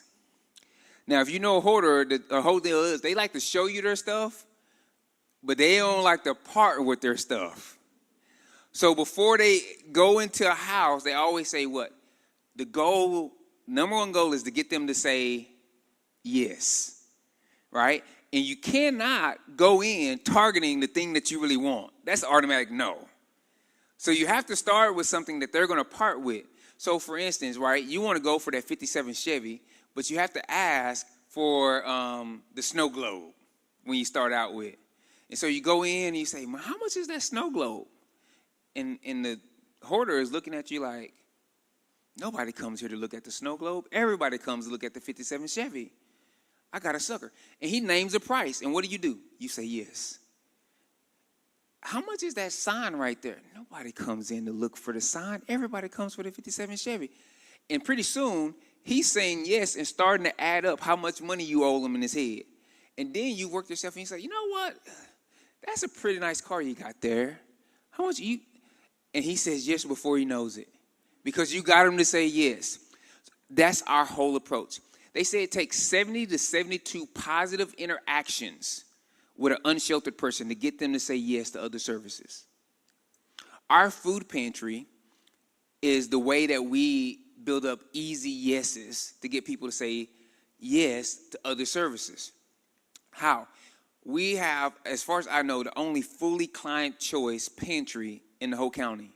We can feed at a max capacity 600 families from over 38 different zip codes. We gave out over 300,000 pounds of food last year. We had about close to $200,000 worth of volunteer effort last year. The average pantry spends 55 cents per pound of food. We spent 3.8 cents per pound of food last year. Okay? So we're doing things really efficiently. When you come in, you actually get a cart. You get a grocery cart. You go around and shop like a grocery store. Milk, meat, baby food, hygiene items, cleaning items, pet food, shelf-stable stuff. We're not only fighting food insecurity, which 70% of Topeka is a food desert, but we're also fighting nutrition insecurity. We don't make people take healthy food, but we incentivize you get more of your healthy food than you would a bad choice. Because poverty is the lack of choice. So we never want to eliminate dignity, value, and worth from a person. So we want them to have choice. All right? And so they come in, they get that. Now, we're also the only pantry I've ever heard of that has this thing called proactive case management. We're low barrier. We don't care how much you make. We don't care where you live. You can come once a week and shop. We have proactive case management. We do an intake. Now, no matter what you tell us on the intake, you're still going to get to shop. The reason we do an intake is this.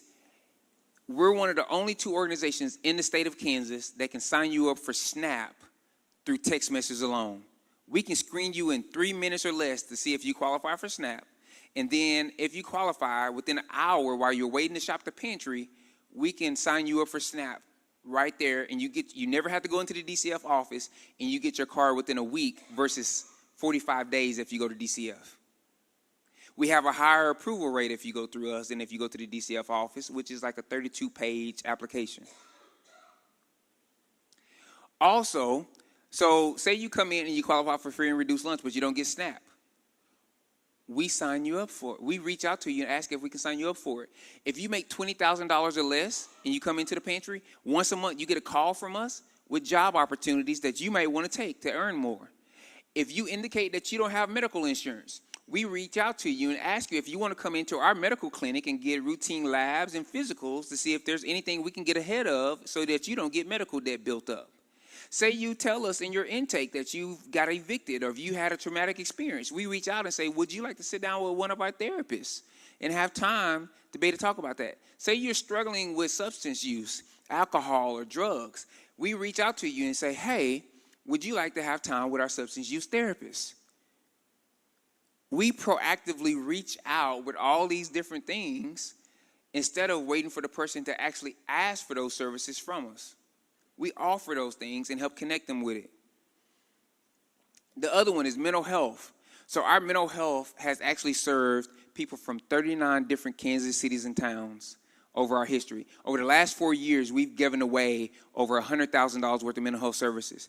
If you make 50% of the AMI or below, we give you 6 sessions for free.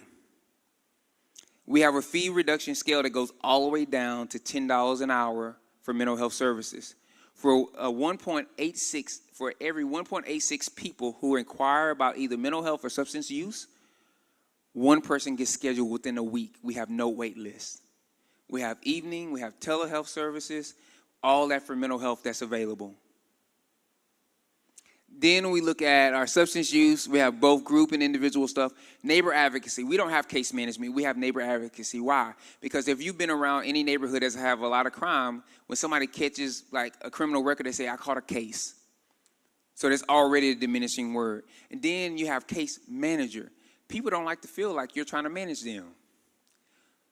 What you really are trying to do is you're trying to advocate for the things that you think they deserve because they have infinite dignity, value, and worth. So we wanted our words to match our intentions, and so we renamed it neighbor advocacy instead of case management. Then we have, as a part of that, we have mailboxes. So if you're unsheltered or if you're in a domestic situation where you don't feel comfortable sending your mail home, we have mailboxes in the building. So when you come for any of your appointments, you just show your little key fob, you check your mail while you're in the building. Also, if you have an unsheltered person and you're trying to help them get out of the situation, you say, I'm going to sign you up for benefits. Well, if they don't have a place to send their mail, guess what? Those are small things that we can do, even as a church, right? You can have some of your craft guys build some mailboxes, and as you interact with your community partners, your neighbors and your friends, they can have a place to send their mail. That doesn't take a lot of money. Those are things that we can do in our congregations. And then we have strategic partnerships. I'll tell you a little bit more about that.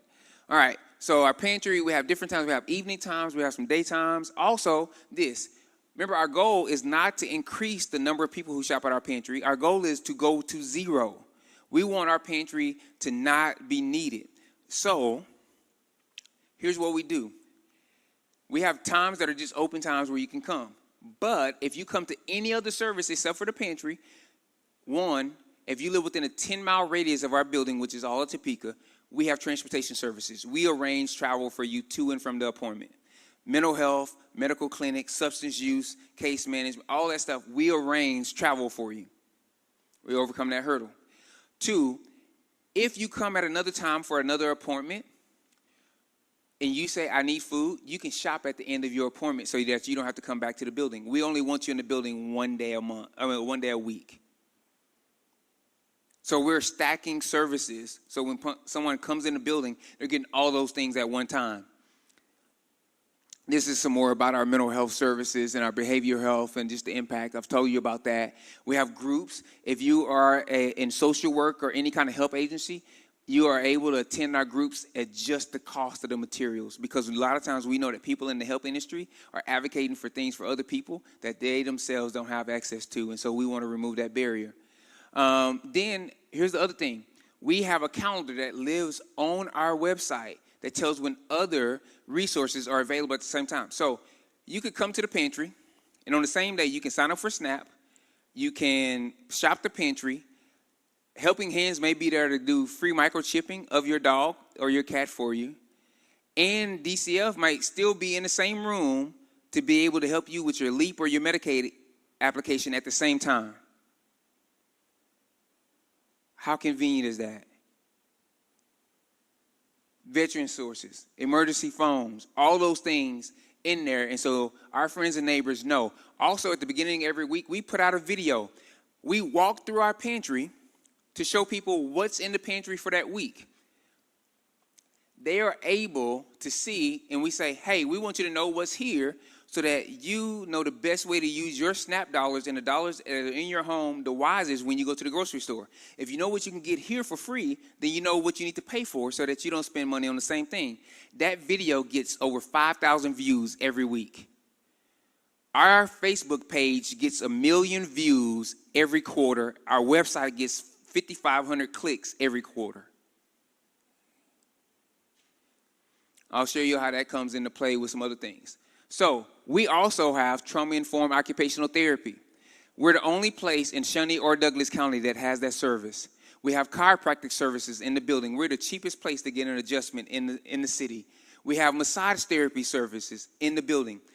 We have the only maternal health program that includes postpartum care in the whole county. KDHE recently told us that our maternal health program is the gold standard. Why? Because women get doula services, well women services, mental health services, substance use services, food help, chiropractic appointments, massage therapy appointments, occupational therapy appointments, neighbor advocacy services, all on top of that, plus transportation help on top of all those things for 10 to 12 months. Everyone in our workforce development gets the same thing plus clothes. They're able to get all those wraparound services at the same time. Here's how that works, though. Not all of the people up here are actually on cent staff, but here's what we do. I have space in the building where I'm at that I rent. I'm paying for rent already. Whether that service is there or not, guess what I'm going to have to do? I'm going to have to pay for rent. The utilities are paid for whether they're in the building or not. I have an IT consultant that I paid to set up the Wi-Fi and everything else, whether they're there or not. I go to, when the community tells me, Jonathan, I really need this service in the community because the bus ride is just terrible getting there. I go to that community partner, that chiropractor, and I say, what equipment would you need to start offering services from our building? And they tell me, and then I go raise the money to buy those things, and I go back to them and I say, hey, I got the money to buy all those things you said you needed. Also, I'm going to give you free advertising on our social media that gets 1 million views every quarter. I'm going to let you be in the room. I'm not going to charge you rent to be in the room. I'm not going to charge you Wi-Fi. But here's what I need. I need your price structuring to be lower than what you charge everywhere else. And I believe that you can do it. Why? Because I've covered all your overhead, all your equipment up front, all your rent, all your utilities, all your advertising. I've covered that for you. So now my building has all these different resources available in one spot. And it's not really costing me anything extra than what I was paying already. Most of you have church buildings that are paid for. And you have space that goes unused throughout the week. When I was in corporate America, I would have to pitch projects to the corporate board. They always wanted to look at asset utilization. Most churches only have 20% asset utilization. That means the building space, square footage wise, is only used about 20% of the week. My projects in corporate America always had to have about 80% asset utilization. One of my rules for my team is I want everything in our building to be multiple use other than the fire extinguisher and the defibrillator. We have to start looking at how to use the resources that God has given us. Medical clinic, we have someone who's certified in holistic care, so holistic medicine, well, women's, all your labs, UAs, physicals, urgent care stuff, all those things are available in our building. We actually have a clinic staff on top of all that.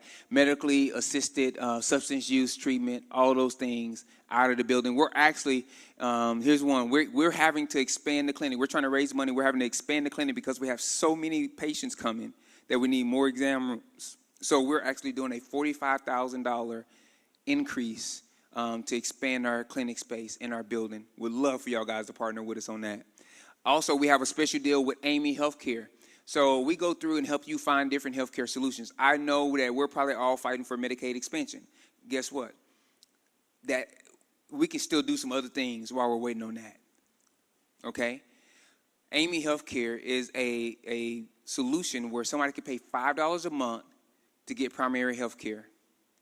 And then we can give you a voucher to get the first 3 months for free and your first appointment for free once you actually go see your primary care physician. So that's something, until we get Medicaid expansion, we have other things that we are constantly looking for resources to help connect people to. Amy Healthcare is the same organization that provides health care to the astronauts on the NASA space station. Then Campus Connections. We'll put over $500,000 into our schools this year. We have full-time staff that goes onto our campuses.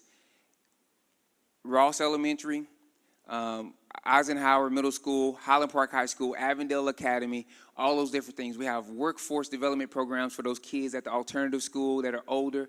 We're sending therapists into the classroom, walking beside teachers. We're helping teachers who need food help. We're having people shop our pantry for them and get them food. We created a $60,000 teacher retention down payment assistance where 12 teachers will get $5,000 to buy one of our homes if they stay at that local school for 5 years. Because we believe that stable teachers create the best classrooms. You could be a part of matching that and helping to expand that. But we're in those, our Burrell, our music guy, he wrote this whole album with therapists and occupational therapists, and he goes into schools and teaches kids these TikTok moves, dance moves. But here's the deal. Because he partnered with the therapist, he's actually teaching them therapeutic moves that help them get re-regulated once they get dysregulated. And then our therapy staff teaches the teachers how to use the same thing to bring their class back together. We send teachers to training that they wouldn't be able to pay for. I'm on the PTO for Ross Elementary. Burrell is on the PTO for Eisenhower. We're heavily involved in the schools. My children's ministry leader is actually the leader for the East Topeka Senior Center. So she takes her senior citizens in during the week to go read and have lunch with the kids on the elementary school campus. Then workforce development. We partner with the Working Men of Christ. These are guys that are recently released. They get wraparound programs. They learn construction. We get them other certifications. All that is a piece of it. They work at our community garden. The vegetables from that community garden go to our pantry and to other workforce development areas. We have community health workers. So these young ladies actually are incarcerated. They get trained and certified by KDHE while incarcerated, and then they get to work on work release with us for 7 months.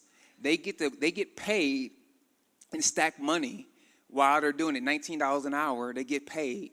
And they're closing the gap on the community health worker gap in the state. They get dropped off every day. They get picked up and taken back. And now we have a whole list of young ladies that want to get trained in the correctional facility so that when they come out, they have this certification and skill to be able to still do this. And our hope is to help them get reestablished once they're out also and continue to find them jobs along the way. We have senior citizens that work with us, and we train them all different things. Now, are any of y'all familiar with H.R. 1 that was passed last summer? Oh, that was the big, the OBA, One Big Beautiful Bill. Oh, yeah. All right. As a part of that, then you know that the SNAP stuff changed. Now, if you're on SNAP services, if you're under a certain age, you have to volunteer 20 hours a week to keep your benefits. Well, we've partnered with some of our community partners. We're about to get ready to hire 10 people in the ABOD community, able-bodied adults without dependents. That's senior citizens, that's disabled people. They're going to get a $400 to $600 a month stipend, fulfill their volunteer hours, help us sign up more families for SNAP around the country, and get a free computer out of it.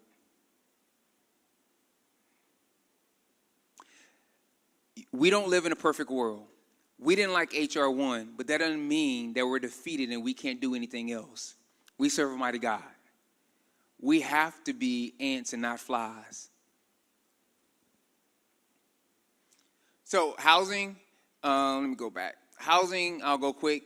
Beat the heat. We do discount air conditioning, not free air conditioning. We sell discount air conditioners every year. People love it because they say they feel like they pay for the unit. They weren't giving it. They know that the money they pay for the discount air conditioner goes back in. Why does it matter? Have any of you ever lived in a house without air conditioning? Okay, so a lot of the programs that a lot of ministries do, they hand out what? Fans. Have you ever been in a house without air conditioner that put a box fan up? You know what they call that? A convection oven. So here's the deal. Why do we do fans, though? Because we can say we handed out 200 fans versus 50 air conditioners. Is it about you or is it about the family? Which one helps that family more? If they can close off a room and cool down one room, then they have a place to retreat to at night. But a lot of times we center on what's going to look better in the press release than what's going to be best for the family. I want you to question that.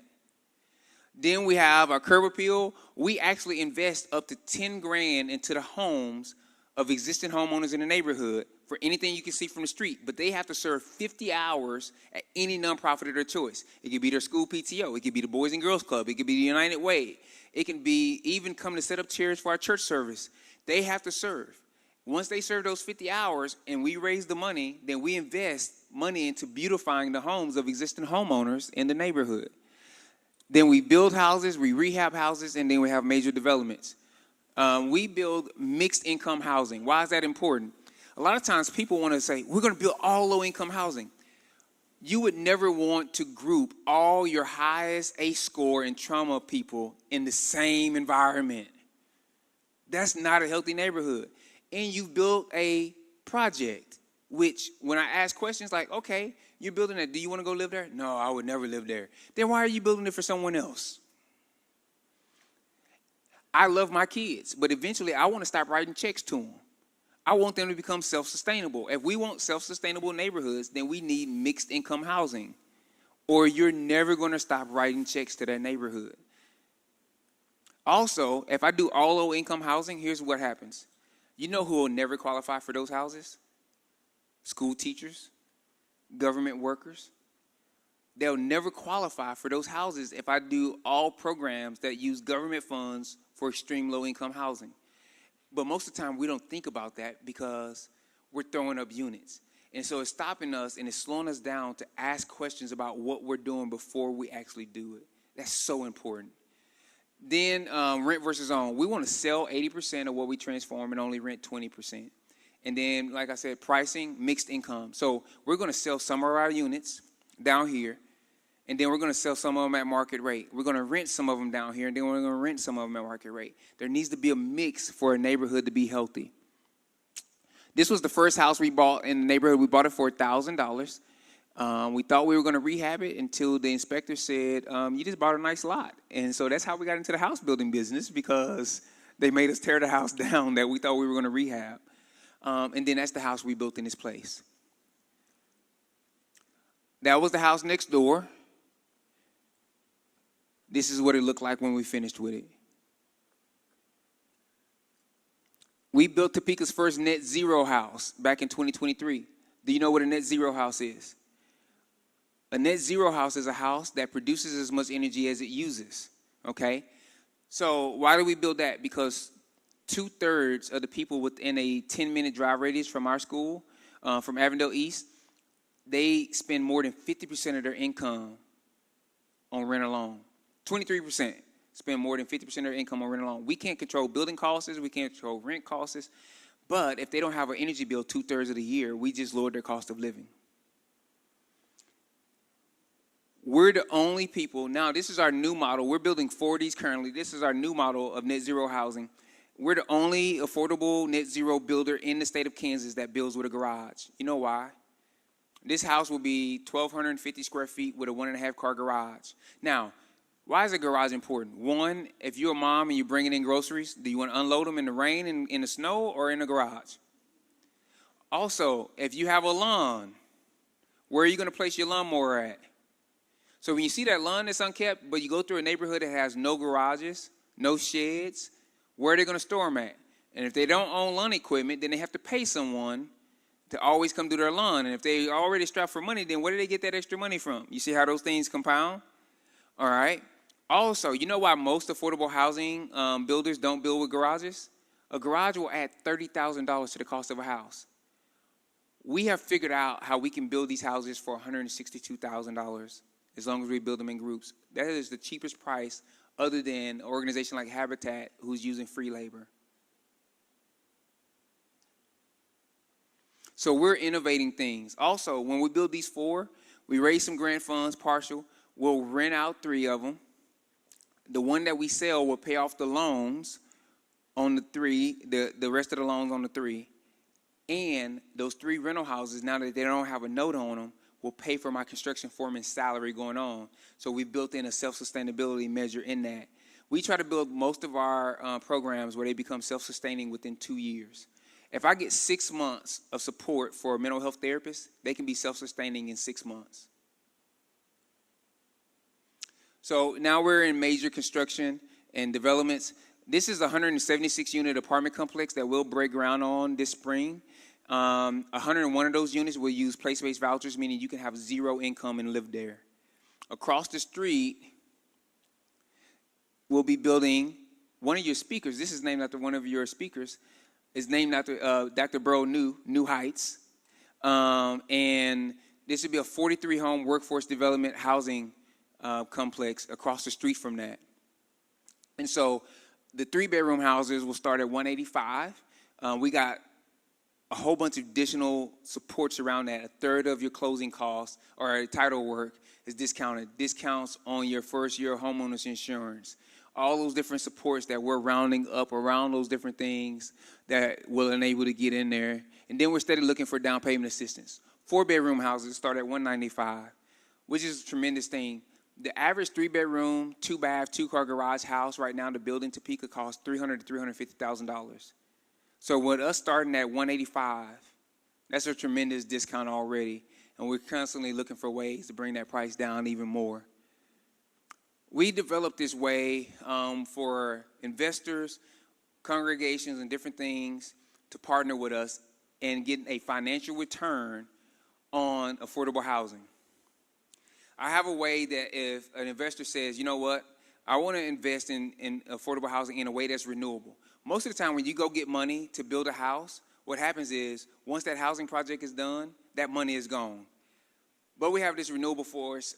Kansas Health Foundation partnered Kansas Health Foundation and Carr Valley Bank partnered with us, and I developed this thing called a housing escrow. They donate money into a CD at a bank, at Carr Valley Bank. They get 3.5% to 4% return on that CD every year. I use that to secure the line of credit that I use to go out and do housing. I build the housing, I sell the house, I pay back the line of credit, it renews the line, and I keep doing that. And so I don't need as much as I can expand that line, the more houses I can do at a time.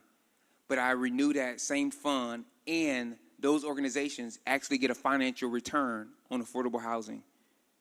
Why is that important? Because most of us only have about a 10% gap that we can do on one-way giving. You're giving to your church, you're never going to see that back. You know, giving to this food drive, this fundraiser, you're never going to see that back. But if you had a way where you could give and actually get some kind of financial return back, you have more of your portfolio that you can open up. And so that's what we developed here so that we can move faster in developing affordable housing. So these two projects alone are going to bring about $53 million worth of investment to Southeast Topeka, a traditionally red-line neighborhood. This is going to be an incredible investment in our community, not to count the infill housing that'll go with it. This is our next major subdivision. We already got a piece of the land for that we're looking at. We're working with tenants to homeowners in Lawrence on a project also. They're going to be using some of our innovation to do some housing in Lawrence as a part of it also. We do major events. This year, we've traditionally done our summer fireworks extravaganza that has about 2,000 people come out. But this year, we're going to do Topeka's first drone show to make it pet and vet friendly, so they won't have the loud noises as a part of it. It's a tremendous time each year. Our Halloween collection and giveaway, we give away at that event about 800 to 1,000 Halloween costumes every year to lower families' costs at that time. It's paired with a child mental health wellness fair, the pantry, and free vaccinations. Then at Christmas, we have our Pictures with Santa. We have the only Pictures with Santa in Topeka that has both a Hispanic and a Black Santa. Parents get to secretly choose at the door which Santa they want their kids to take a picture with. It has a physical health fair, immunizations, and pantry that go along with it. So those are some of the things we do. We partner to bring the Children's Discovery Museum over a couple times a year to Southeast Topeka because a lot of families can't get over to the west side of town to go visit that. Then the church walks beside it. The mission is pretty much the same, except that it involves with Christ, right? Through the power of Jesus Christ. Core values are pretty much the same. Our sandbox is smaller because our church is smaller. But here's what you need to hear. The first 2,000 pounds of food that went into the pantry came from our congregation. We had everybody bring food to church that Sunday, and then after service, we walked down to the pantry and placed that food on the shelves and prayed over the shelves. A lot of the volunteers that work that pantry are people that go to the church. Other local congregations like Grace Community Church, they send volunteers all the time and come, and they donate monthly. After they paid off their building, they started donating monthly to help with the wraparound supports that we provide. We have a fully functioning audio-video podcast studio that we train both teens and senior citizens. Why is that important? When we first started, the average black kid in my neighborhood was slated to make $19,000 a year as a household income at age 35.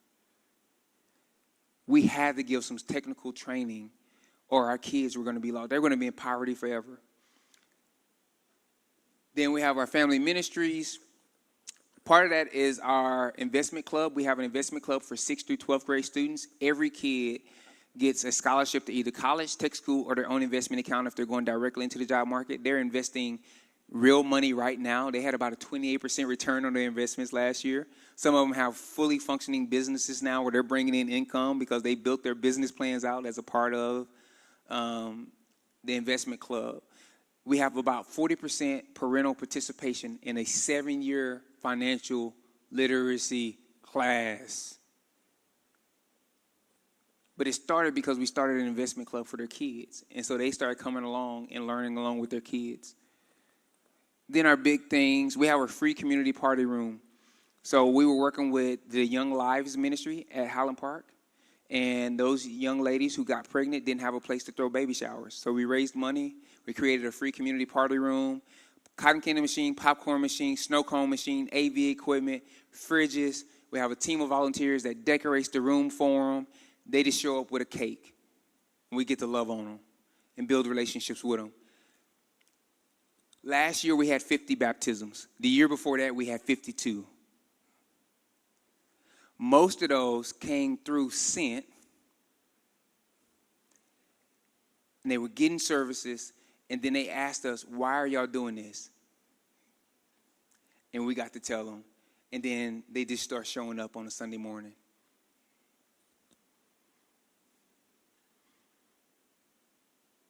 So Life Care, we have, we do all the different trainings. If you get premarital counseling with us, then we actually pay for your first year of marital counseling. We do, if you need help getting in touch with mental health services, we actually pay for that as a church to make sure you get those things. So that is an overview of our organization, the things we do, and I kind of want to open it up for any questions y'all might have.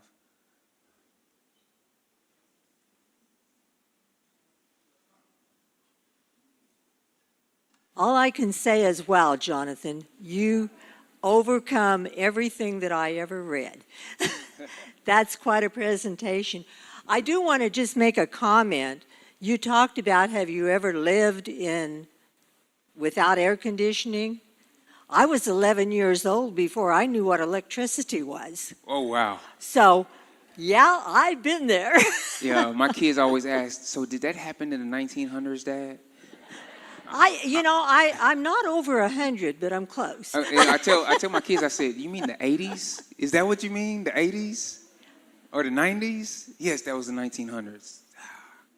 Yeah, like I say, I grew up on a farm, and we didn't have electricity. We didn't have water. We didn't have all that stuff. So I know where these people come from. Okay, are there any questions?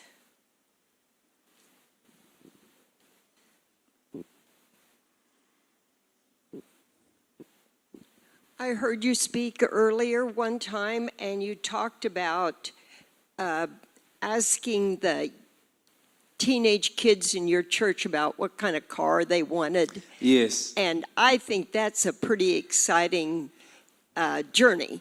Yeah, so she's talking about our car buying experience we did as part of Bridge Builders. So each semester has a theme.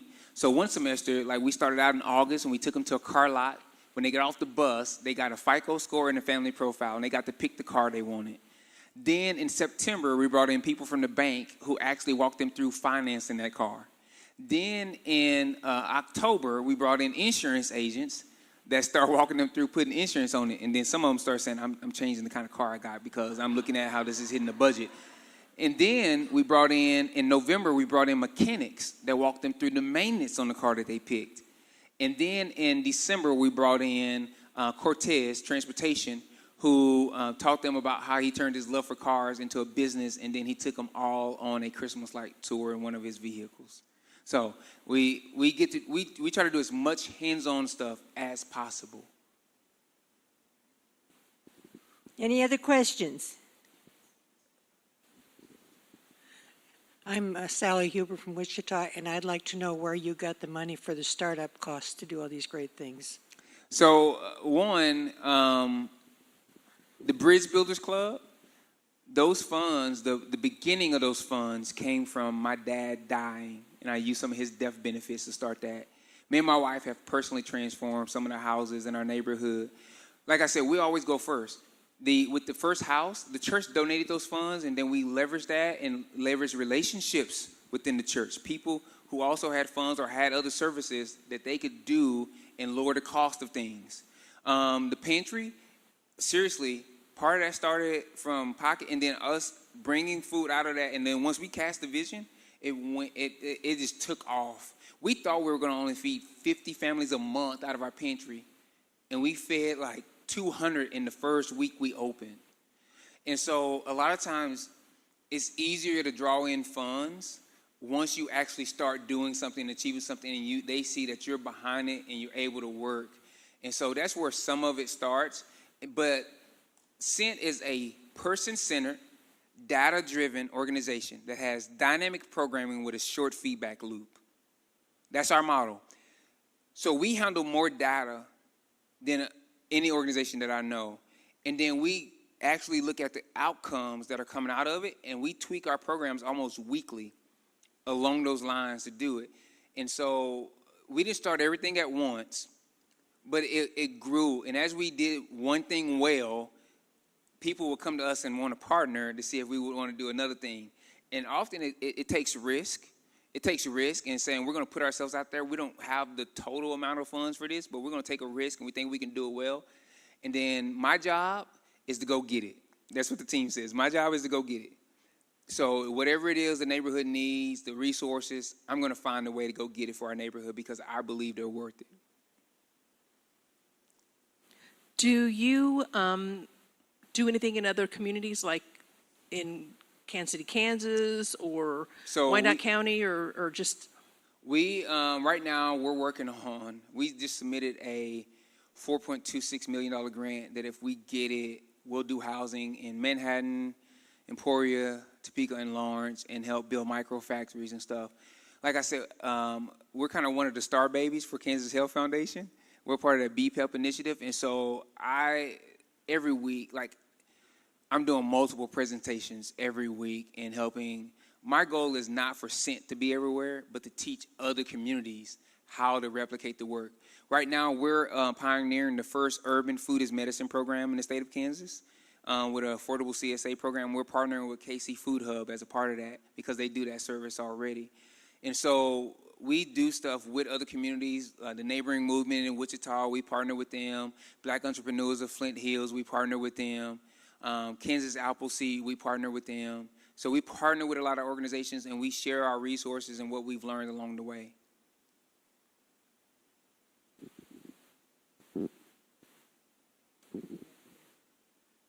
Jan Schwarzenzuber. I am in Wichita, and I have been actually part of the Justice Together organization that's working on affordable housing, and we've mostly looked at affordable housing the way cities do it with funds, with affordable housing trust funds or funds.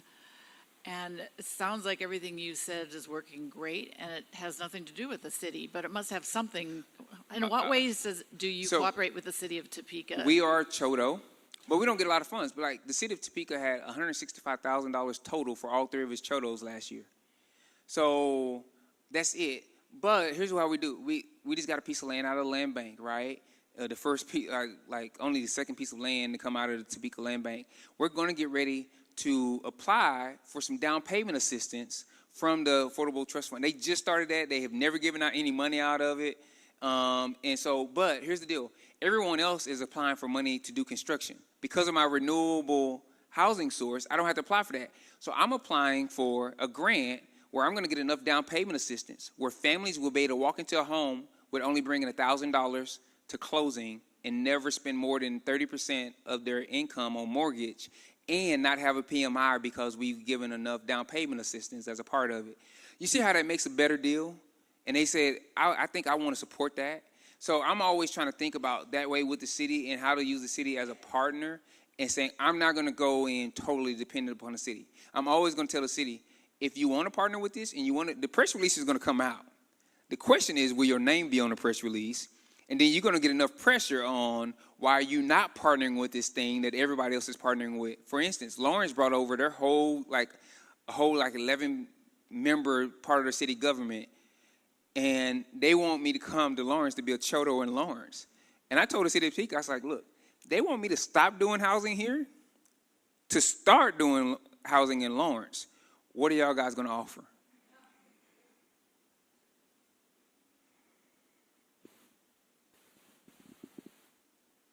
I have a question. Okay.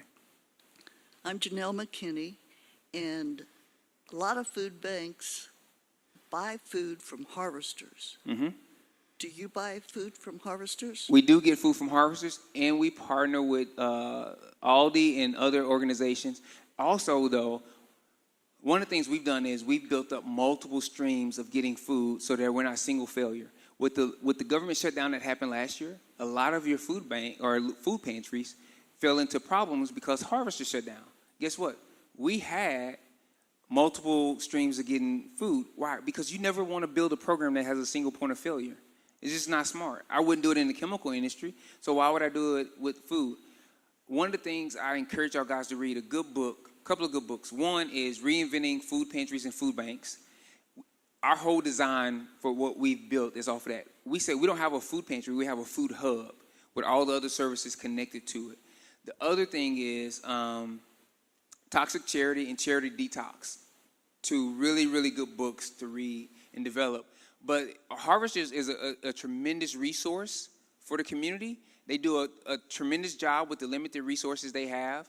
It is a little bit harder that they're in Lawrence now and not in Topeka, but we have a box truck where we make trips when they can't. And so our workforce development guys help us get there also and help fill the gap. We partner with research and all those different things of that nature also.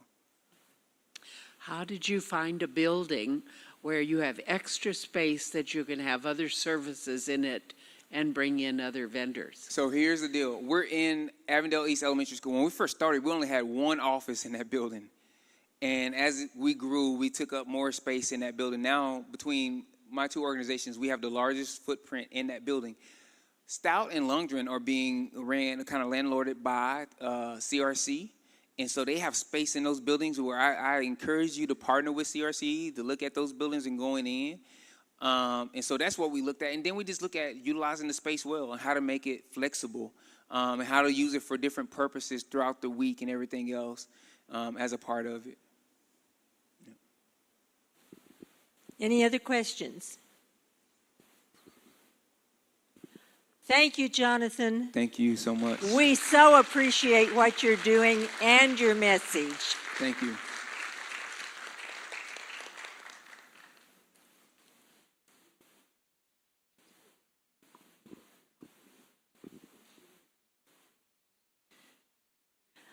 I'm going to walk up here because we have a special dignitary in here, and I'm going to be having the privilege once again this year to introduce Bishop David Wilson, and he's going to give us a fantastic message, a prayer, and send us to lunch.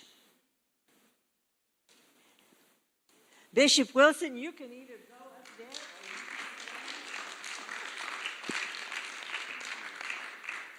Thank you, Carol. I think we, for those of us in Topeka, we need to elect Jonathan as our mayor here in the town. Or governor, if you heard the governor, senator for the state of Kansas. What an amazing presentation. I walked in, I saw Brad. He said, you got to go hear him. He does amazing work, and I've seen him on TV a few times, but man, amazing work. Thankful for his work, but also United Methodist work, Kansas Health Foundation, which many of you know, part of our United Methodist Church. So happy to hear them supporting that as well for that. Folks, it's good to be with you today. It's really fun just to know I'm just 4 or 5 miles from the office to get here. So although I had to take a long route to get here, Carol, with all this construction. Just enough over here, then they shut down another street just this morning, David, that I discovered on my way to my McDonald's Diet Coke. Almost made me late for my 9 o'clock meeting for that. I was in Lincoln, Nebraska, Saturday for the legislative ecumenical event. That's, although it was ecumenical, 90% United Methodist, United Women of Faith. So it's good to see Vicki, our president there, and so many other United Methodists, United Women of Faith, and some of those there are the ones that keep you in line. So I only got a few lectures when I was there from a few of them. But it's good to be them. And I said, I'll be in Kansas and Topeka on Monday to be with this body as you come to hear great speakers and talk about the work that the legislature's doing. And so thankful that you're here for the work that you do and for your presence here. I've always enjoyed coming over. I had to share with you, in the light of our work, I think about, reading, I think this is your 51st year here, and your roots here at this particular church, and a great job on the remodel, by the way, for the church here, so appreciate that. But just thinking about some of all that's going on around the world in this country in the last several months, and thinking about your work here today, I have to tell you, about once a week, get calls and emails from folk who don't understand why you have to be about the work of justice. And one will say, all we want to do is come to church and worship. We don't want to hear about that. And I thought, oh my gosh, you're missing out so much. It's disappointing, disheartening, and discouraging to think we got folk who don't understand this connection, what it means for us to be about justice, especially to work for United Women of Faith through caring for women and children. I tell people often that when I was studying the Hebrew Bible, that the thing that made God the maddest was when we mistreated women and children. Nothing else, but if you read the Hebrew Bible, you will see that. So I was so glad to be here today among a group of folk who understand that. You do that so well, not just here in Topeka, but across the state of Kansas. So thank you for your work that you're doing. It's a blessing. It's although we get discouraged for churches who get frustrated with pastors who read statements, my own statements about how we are called simply to love one another, and folks don't get it. So that's been discouraging. So I was looking forward to today. I enjoyed Saturday being with a group of folk, and then today, just knowing the work that you're doing. I've been most impressed when I come, and you got legislatures here and others to talk to there. So thank you for that. I don't live too far from here, so on like this weekend, you see all the construction. So when I get over to the state capitol, which I think is over this way, I had to think where I was at. Always enjoy walking. It's a beautiful walk around the capitol. One of the things I do often is as I walk, I pray for the governor, for staff, and for all the legislators that they will listen to the people, that they'll understand what their task is, the work is, and to know that the people are most important for the work that they do. And do that here. When I'm in Oklahoma City, I do the very same thing there, and there's even a plaza of tribal flags, 39 tribes in the state of Oklahoma. I still have a place that's when I'm there, I'm walking and running, I do the very same thing. Walk around praying for the people who lead and for the work that they do, and certainly for the work of justice, which I think have been about for some time. So thank you so very, very much for that. I want to share this prayer. I was telling Jeannie Collins, our superintendent's in the back. Jeannie's with us as well. I said, one of the great, among the great things about United Women of Faith, they start on time and they finish on time. I think we're early today, Carol. So that's a big plus for that. Even at Lincoln, David Burke was there. They were a group that's always known for time. So this is the prayer that I shared on the website with the story that we did a while back. And I want to close with ourselves as we get ready for lunch. So join me in prayer. Creator God, as the psalmist said, you stitched us all together while we were yet in our mother's wombs. And as the Apostle Paul wrote, there is no Jew or Greek. We are all one in Christ Jesus. Help us now, starting today, to live up to those words of wisdom. Grant us courage to speak against actions that cause harm. Help us to see where we can act justly. Help us always to embrace mercy for all of us. As Jesus showed mercy to us, and humble us, Lord God, to recognize that we are all involved as your children. We call on you now to show your power and love in bringing peace to this world and to prevent further devastation to lives around the world. We pray this in the name of your Son, the Prince of Peace. We pray. Amen. Thank you, folks. I look forward to visiting with you on the lunch hour.